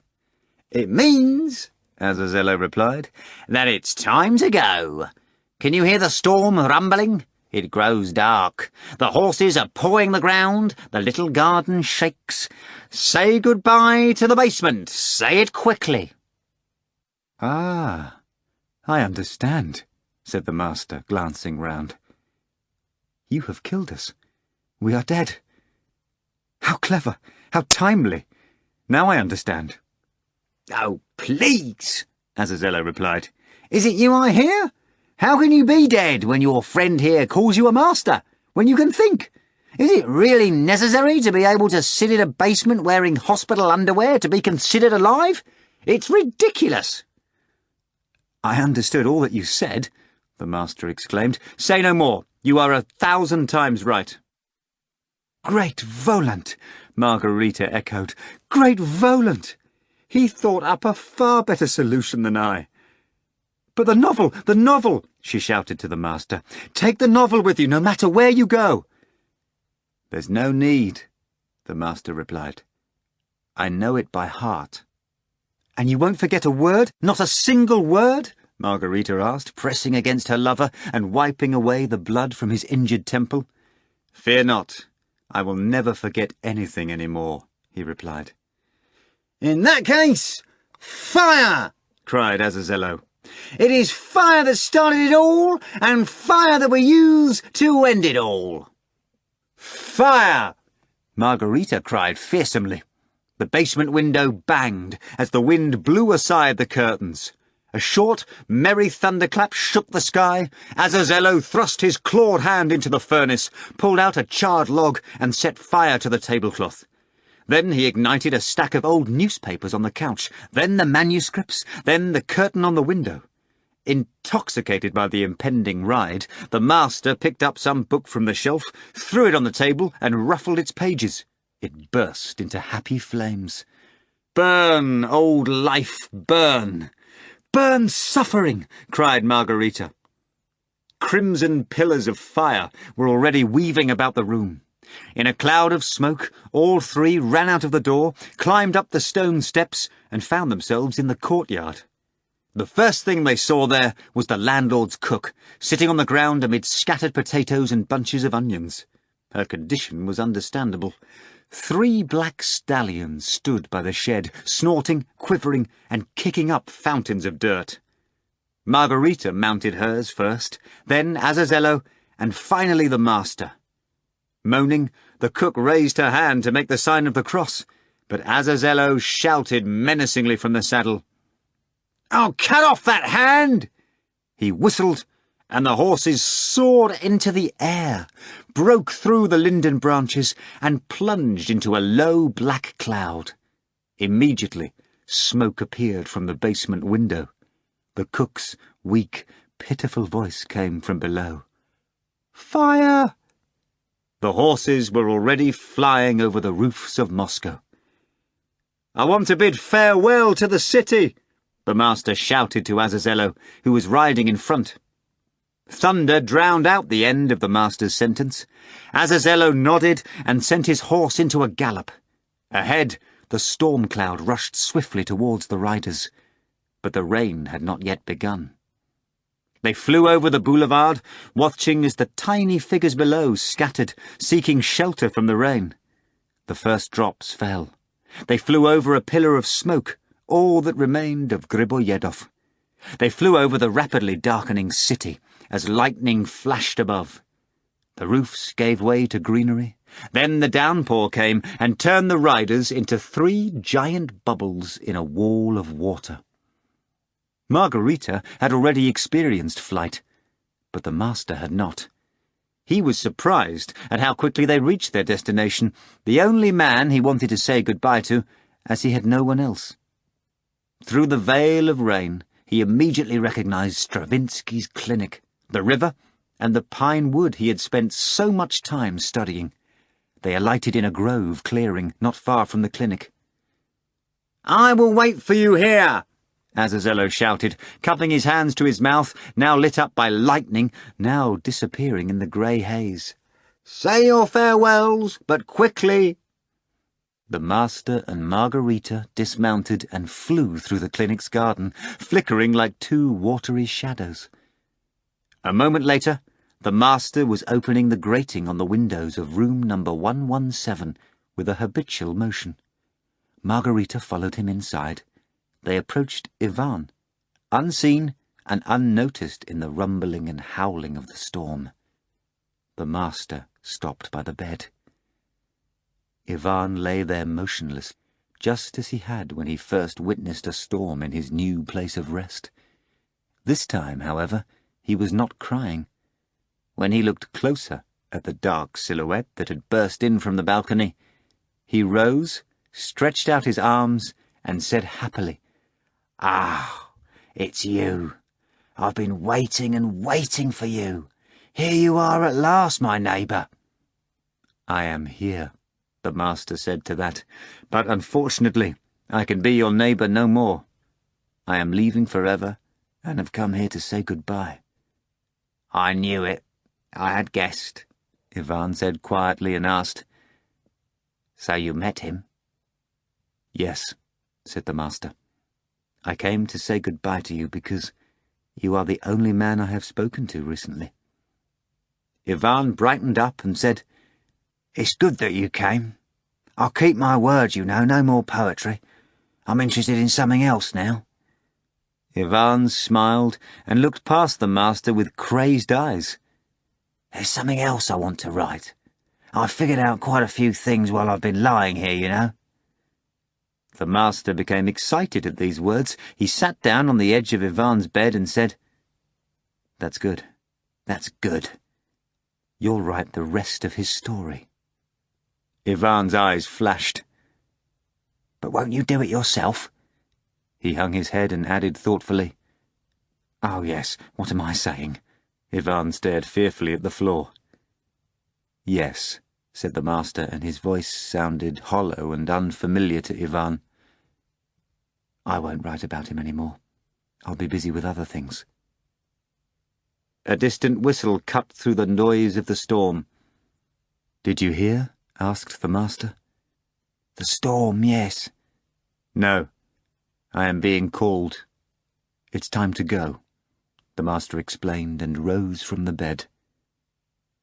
"Wait, one more thing," asked Ivan. "Did you find her? Did she stay faithful to you?" "She is here," the Master said, and pointed at the wall. Margarita's dark shape separated from the white wall, and she approached the bed, gazing sorrowfully at the prone young man. "Poor boy," she whispered noiselessly, and bent down to the bed. "So beautiful," Ivan said without envy, but sadly and with a sort of quiet tenderness. "See how well everything turned out for you? Not so much for me, though." He thought a while and added pensively, "Then again, maybe it will." "It will. It will," Margarita whispered, leaning even closer. "Let me give you a kiss on the forehead, and all will be well. Trust me, I have seen it all, and I know." The young man clasped her round the neck, and she kissed him. "Farewell, disciple," the Master said barely audibly, and began to dissolve in the air along with Margarita. The window grating closed. Ivan grew anxious. He sat up on the bed, looked round in alarm, and even moaned a little. He began talking to himself, and finally stood up. Evidently, the increasingly violent storm was troubling his soul. He was also troubled by the fact that his ears, already used to the constant quiet, had detected uneasy steps and muffled voices outside his door. Shaking nervously, he called out, "Praskovya Fyodorovna!" Praskovya Fyodorovna came in right away and gave Ivan a questioning, alarmed look. What's the matter?" she asked. "Is the storm bothering you? It's okay, we'll help you. I'll call the doctor." "No, Praskovya Fyodorovna, there's no need," said Ivan, looking anxiously at the wall and not at Praskovya Fyodorovna. "There's nothing really wrong with me. I can figure it out now, don't you worry." "Tell me, though," Ivan said confidentially, "what just happened in the next-door room, 118? 18? Praskovya Fyodorovna repeated, her eyes darting. "Nothing much." But Ivan immediately caught the falseness in her voice and said, "Oh, Praskovya Fyodorovna, you are such a truthful person. You think I'll get violent? It won't happen, Praskovya Fyodorovna. Just tell me the truth. I can sense it through the wall anyway." "Your neighbour just passed away," Praskovya Fyodorovna whispered, unable to overcome her natural truthfulness and kindness. Engulfed in a sudden flash of lightning, she looked fearfully at Ivan. But nothing awful happened to the young man. He only raised his finger meaningfully and said, "I knew it. I assure you, Praskovya Fyodorovna, that another person has just passed away in the city. I even know who." Ivan smiled mysteriously. "A woman." Chapter 31. On Sparrow Hills. The storm vanished without a trace. In its stead, a multicoloured rainbow arched over all of Moscow, drinking from the Moscow River. High up on a hill, 3 dark silhouettes stood between 2 groves. Volant, Korovyov, and Behemoth sat mounted on black horses and gazed at the city unfolding on the other side of the river, at the broken image of the sun shining in thousands of westward windows, at the gingerbread towers of the Devichy convent. The air rustled, and Azazello alighted near the waiting group, the Master and Margarita flying in the wake of his black cloak. "It seems I've had to disturb you again, Margarita Nikolaevna, and you, Master," Volant spoke after a brief silence. "But I trust you won't hold a grudge. I doubt you'll have cause for complaint. So then," he said to the Master alone, "bid farewell to your city. It is time to go." Volant pointed his black gauntlet across the river, where countless little suns melted the glass in the window panes, where smog, smoke, and steam rose from the city after a hot day. The Master jumped from his saddle, abandoned the riders, and ran to the hillside edge, his black cloak dragging on the ground behind him. The Master looked at the city. At first, a nagging sadness crept into his heart, but it was quickly replaced by sweet excitement, a wandering gypsy's thrill. "Forever. It's a lot for a man to grasp," whispered the Master, licking his dry, cracked lips. He listened carefully to what was going on in his soul. For a moment, his excitement seemed to turn into a feeling of deep, mortal insult, but the sentiment was fleeting. It vanished to be replaced by proud indifference and finally settled into an expectation of eternal peace. The group of riders waited silently for the Master. The group of riders watched the tall, dark, gesticulating figure on the hillside. It would look up one moment, as if trying to see far beyond the edges of the city, and hang its head the next, studying the trampled, wilting grass under its feet. The bored behemoth broke the silence. "Maitre," he spoke. "permit me a goodbye whistle before the ride?" "You might frighten the lady," Volant replied. "And besides, don't forget that your antics are over for today." "Oh no, Messiah," Margarita responded, mounted side-saddle like an Amazon, arms akimbo, her sharp train stretching to the ground. "Let him whistle. I feel sad before the long journey. It's natural even when one knows it will end in happiness, isn't it, Messiah?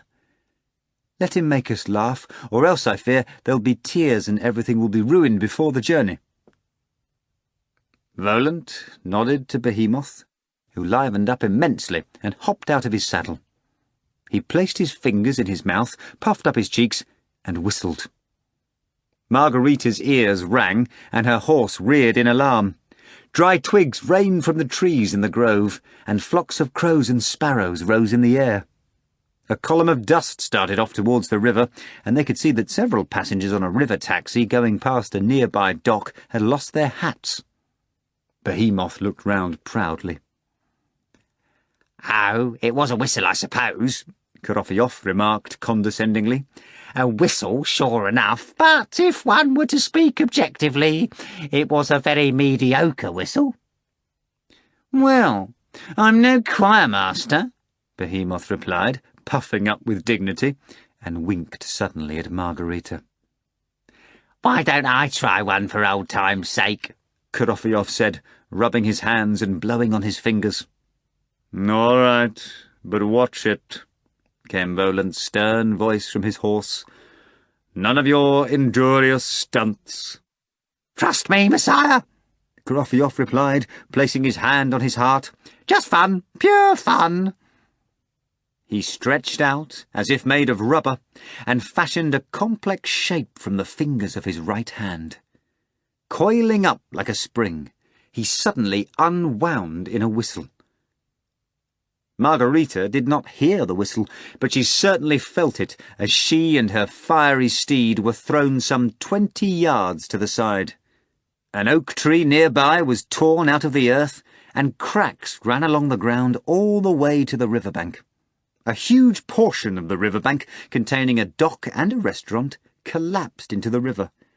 Boiling water shot up, and an entire river taxi was washed onto the low green opposite bank, with completely unharmed passengers still inside. Killed by Fagot's whistle, a jackdaw fell dead at the feet of Margarita's snorting horse. The whistle startled the master. He clutched his head and ran back towards the waiting group. "Well, then," Volant said to him from high up in the saddle, "are all the accounts settled? Have all the goodbyes been said?" "Yes, it is over," the master said, calming down, and looked directly into Volant's face without fear.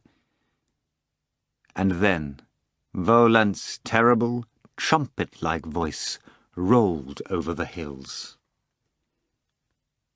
"It is time!" and was followed by Behemoth's sharp whistle and laughter. The horses blasted off at a gallop, lifting their riders into the air. Margarita felt her wild steed champing and tugging at the bit. Volant's cloak billowed over the entire cavalcade and obscured the evening sky. When the dark shroud blew aside for a moment, Margarita turned and saw that the speckled towers and the turning airplane above were gone, along with the city itself. It had all fallen through the earth, leaving nothing but fog. Chapter 32. Forgiveness and Eternal Refuge. O gods, ye gods of mine, how sad the earth at night, how strange the swamp mists! He knows it, who has wandered astray in those mists, who has suffered greatly before dying, who has walked the earth carrying an unbearable burden. The weary one knows, and he leaves the earth's mists, swamps, and rivers without regret. He readily gives himself into the hands of death, knowing that it alone can bring him peace.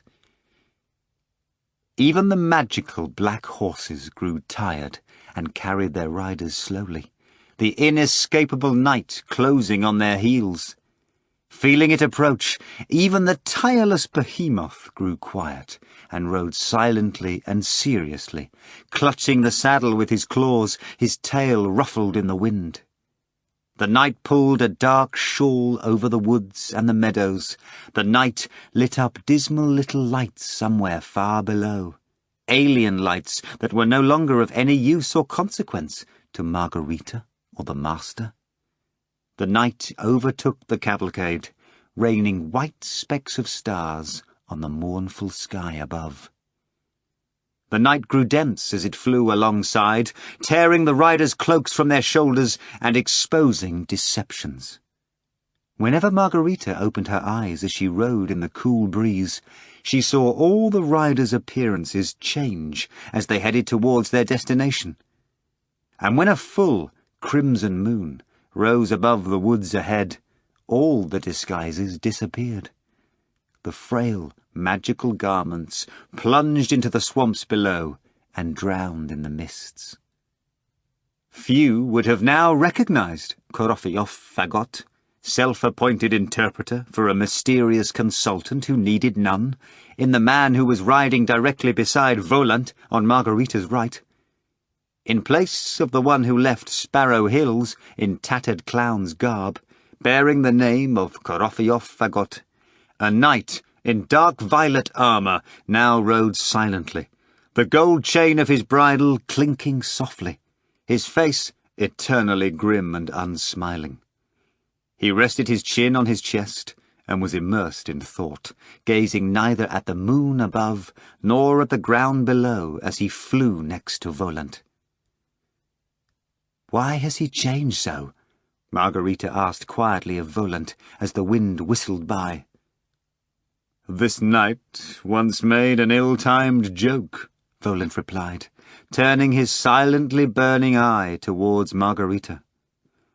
"The pun he made in a conversation about light and darkness was rather unfortunate. As a result, the knight had to spend slightly more time as a joker than he bargained for. But tonight is one of those times when accounts are settled. The knight has paid his dues and closed his account." The knight stripped off Behemoth's bushy tail and fur, scattering it in clumps over the swamps. He who used to be a cat entertaining the Prince of Darkness turned out to be a slim young man, a demon page, the best jester the world had ever seen. He too was quiet now as he flew noiselessly through the air, the moonlight washing over his young face.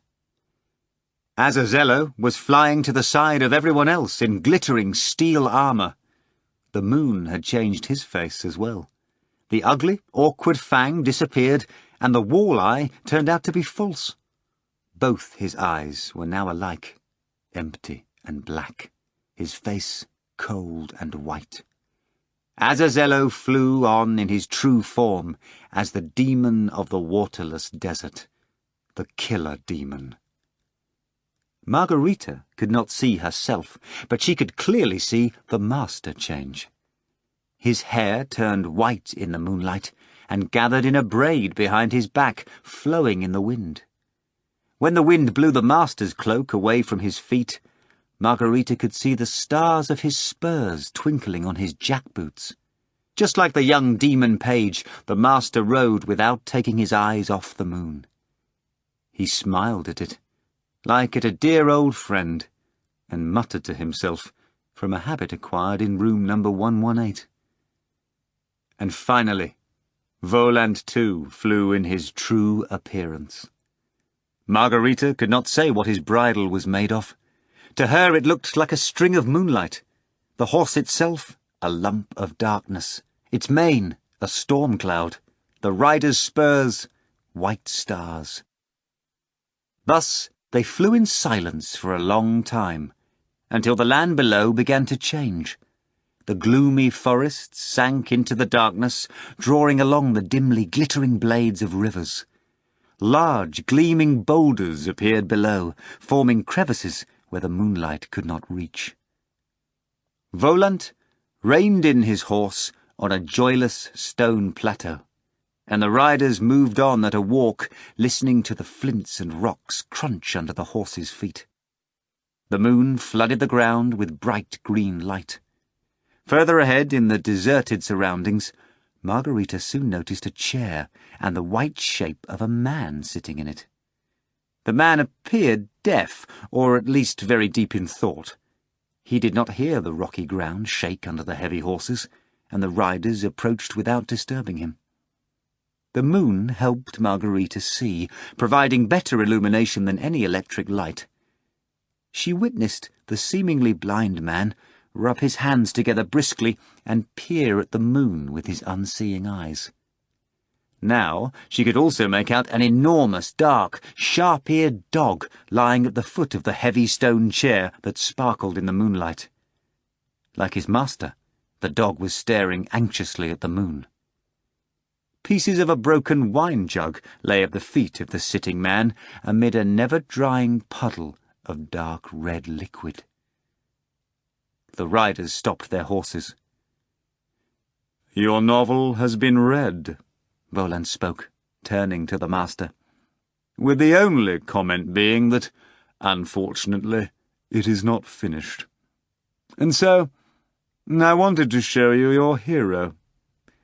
For around 2,000 years he has sat on this platform and slept, but every full moon he suffers from insomnia.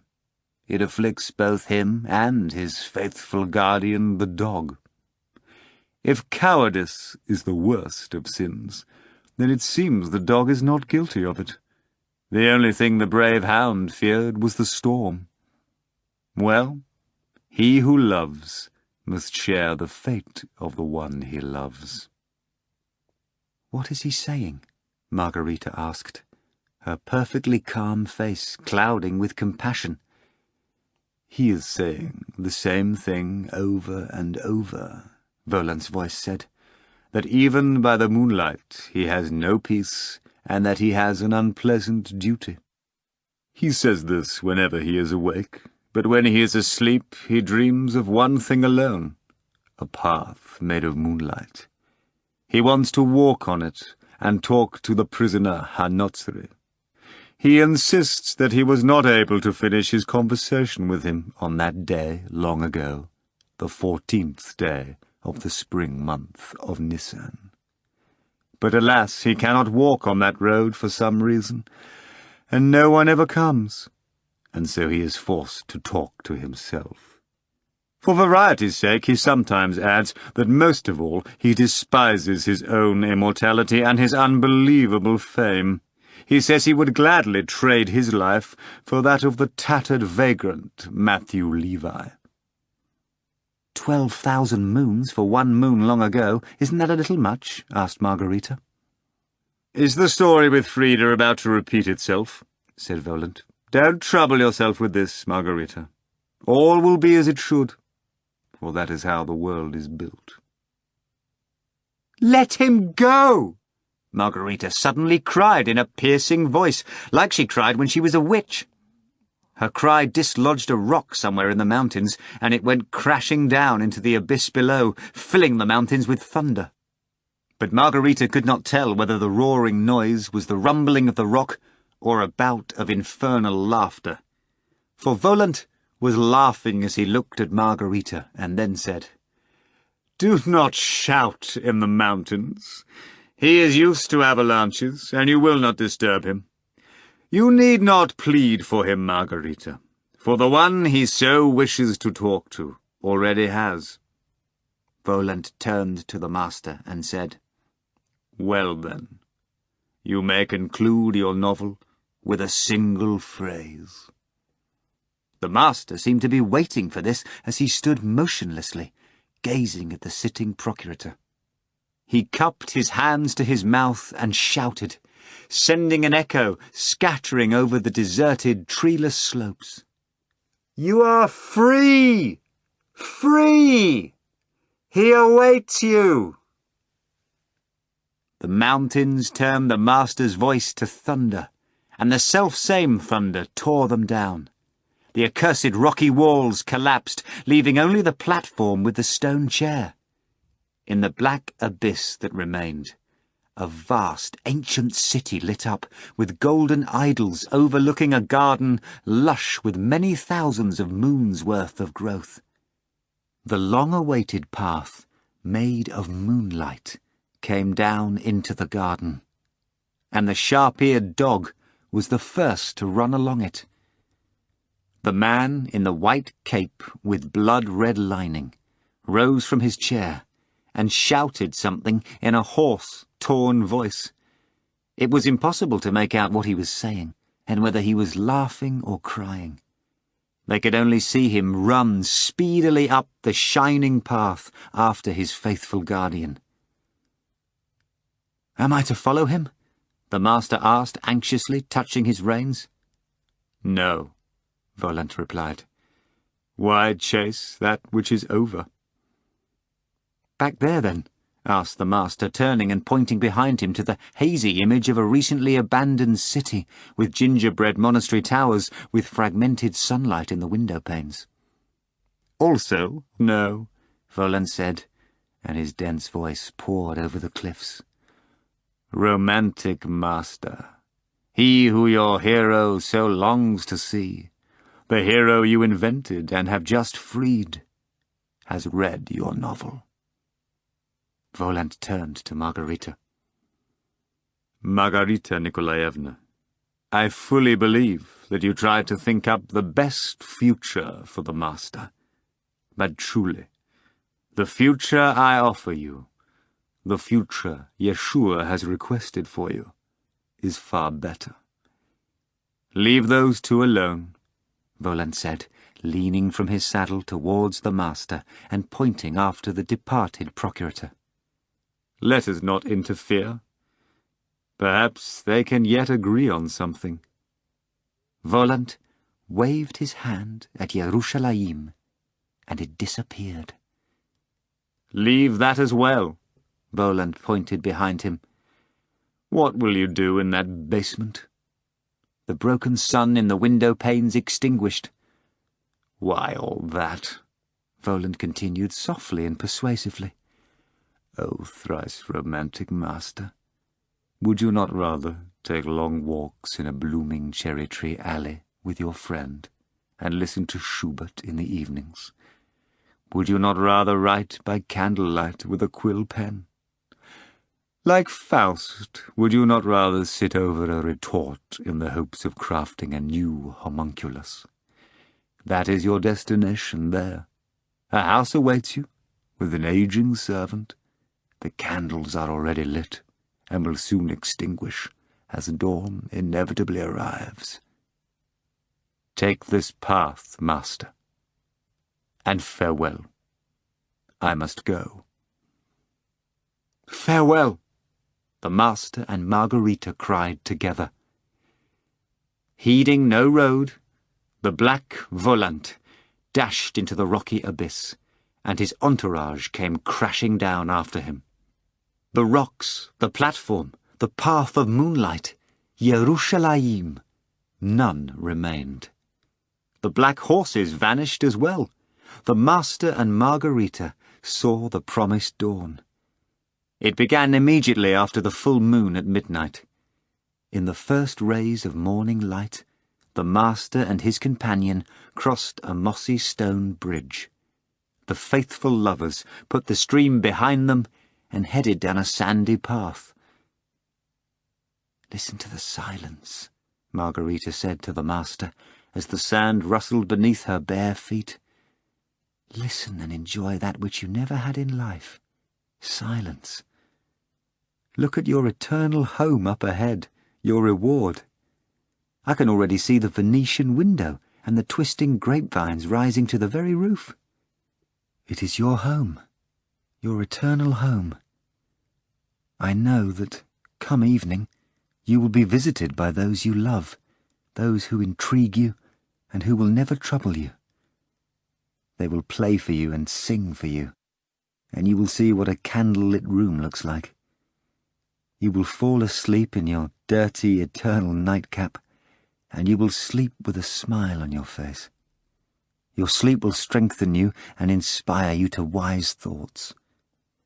And you won't be able to chase me away anymore. It is I who will guard your sleep. Thus spoke Margarita as they approached their eternal home, and it seemed to the master that her words were flowing in his ears like the whispering stream they left behind, and the master's troubled, needling memories began to fade. Someone was setting him free, just as he himself had just released his hero. This hero vanished into the void, vanished forever, forgiven on a Sunday night, the son of an astrologer king, the cruel fifth procurator of Judea, the knight Pontius Pilate. Epilogue. But still, what happened in Moscow after Volant and his entourage vanished from the capital, departing from Sparrow Hills at sunset on Saturday? It goes without saying that, for the longest time, a dense hum of rumours filled the city and quickly spread to the most distant and remote locations in the country. Recounting them all could easily make one sick.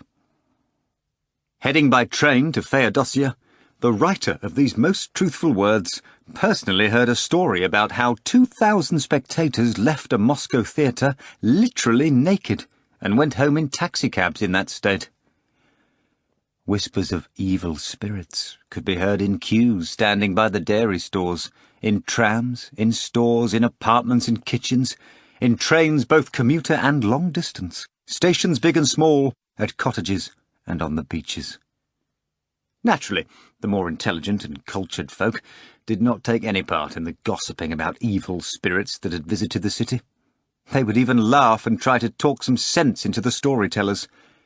But facts are facts, as they say, and cannot be brushed aside without proper explanations.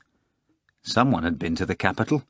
Many things, and especially the smoking pile of cinders that used to be Griboyedov, made this all too clear.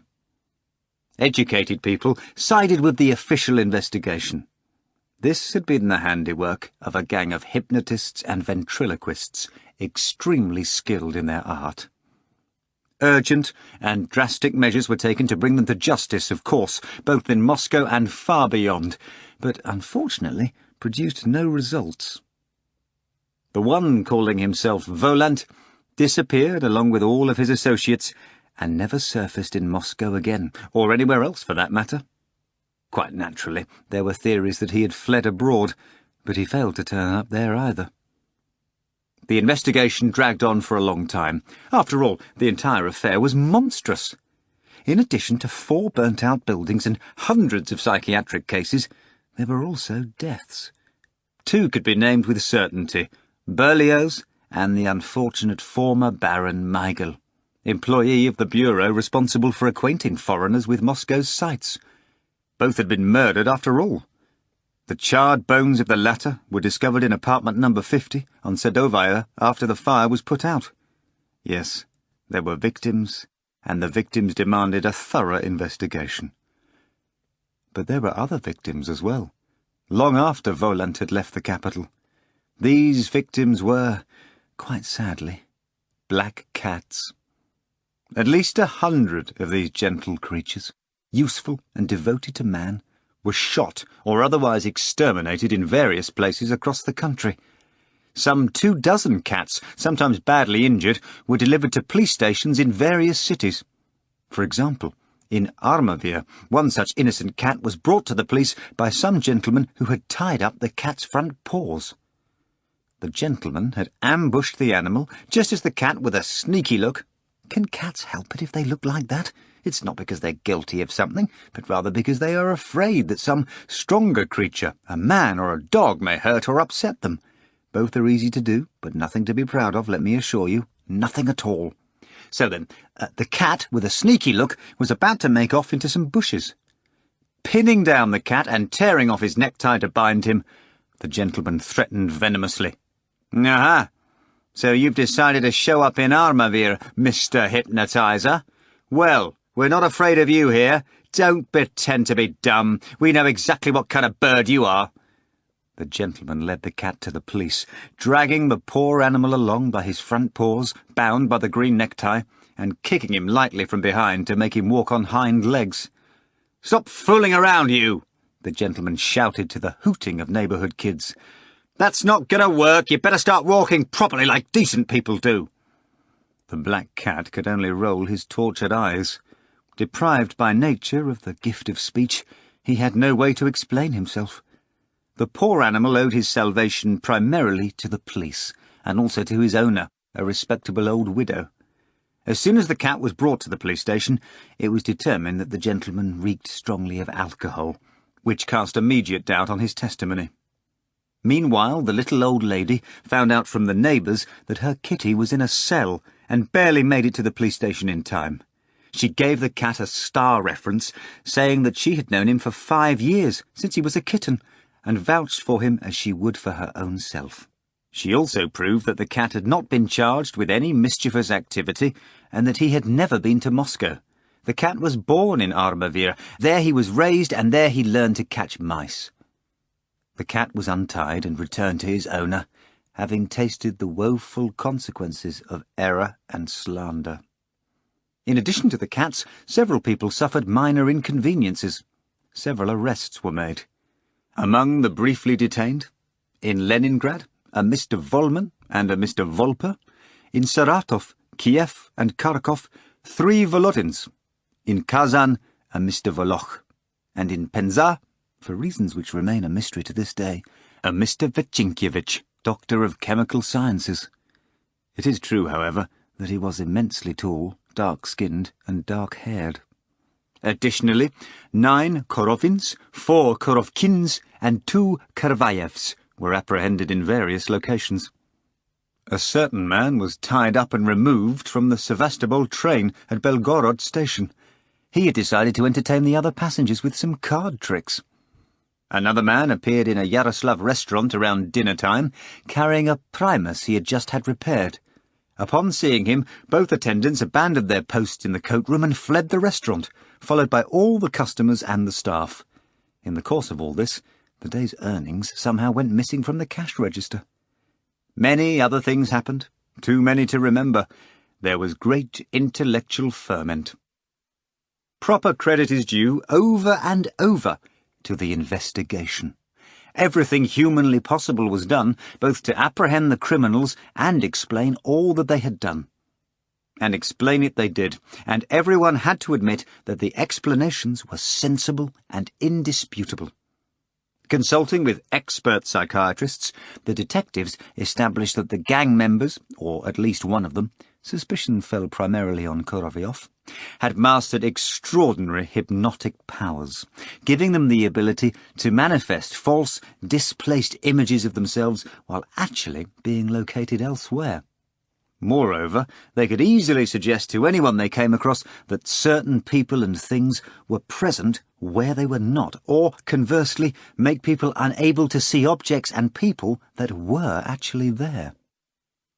In light of these explanations, absolutely everything became clear, and even the worrisome incident involving the inexplicably invincible cat in apartment number 50, who came under fire during attempts to arrest him. Naturally, there were absolutely no cats on the chandelier, and no one was shooting back at the men, who were themselves shooting at empty space.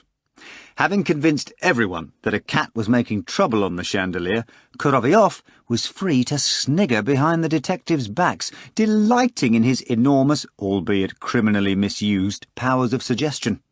He was also the one who set the apartment on fire using petrol. Of course, Styopa Likhodayev never went to Yalta. Even Korovyov could not pull something like that off, and did not send any telegrams. after he had fainted in the jeweller's wife's apartment, frightened by Korofiov's illusion of an enormous cat eating pickled mushrooms with a fork, Stiopa simply lay there until Korofiov mockingly slapped a sheepskin hat on him and sent him to Moscow's airport, having previously impressed upon the detectives that Stiopa would be coming from Sevastopol via airplane. True, Yalta's Criminal Investigation Department insisted that it had taken in a barefoot Stiopa and sent the appropriate telegrams to Moscow. However, not a single copy of the telegrams could be found, leading the detectives to the distressing but utterly inescapable conclusion that the criminal gang was able to hypnotize people over enormous distances and affect not only individuals but entire groups. Under such circumstances, the criminals were able to drive even the most psychologically stable individuals out of their minds.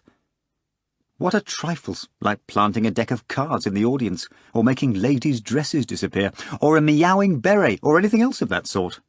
Any professional hypnotist of average ability could pull something like that off on any stage, including the primitive illusion of tearing the MC's head off. The talking cat was also utter nonsense. Anyone with a basic command of ventriloquism could produce such a cat, and few doubted that Korofiov's artistry went far beyond the basics. Yes, the problem here was not a deck of cards or a fake letter in Nikanor Ivanovitch's briefcase. That was child's play. It was he, Korofiov, who led Berlioz to certain death under a tram. It was he who drove the poor poet Ivan Homeless out of his mind and tormented him with visions of ancient Yerushalayim and the sun-baked, waterless, bald mountain with 3 men hanging on posts. It was he and his gang who were responsible for the disappearance of Margarita Nikolaevna and her housekeeper Natasha from Moscow. Incidentally, this last case received special attention. It was necessary to determine whether the women had been kidnapped by the gang of murderers and arsonists, or whether they had accompanied the criminal group of their own free will. The investigation relied on Nikolai Ivanovitch's inept and confusing testimony, and took into account the strange and nonsensical note left by Margarita Nikolaevna for her husband, stating that she was leaving him to be a witch. Finally, considering the fact that Natasha had vanished without a single article of wearable clothing, the investigators came to the conclusion that both mistress and maid had been hypnotized and kidnapped by the gang, like so many others. The detectives put forth a sensible and probably correct hypothesis that the criminals were enticed by the beauty of both women. However, the investigation could not find any motive for the kidnapping of a mental patient who called himself the Master from a psychiatric clinic. Neither could the patient's name be found. Thus, he disappeared forever, known only by the dead name of number 118 from Block 1. And so almost everything had been explained, and, like all things, the investigation ended.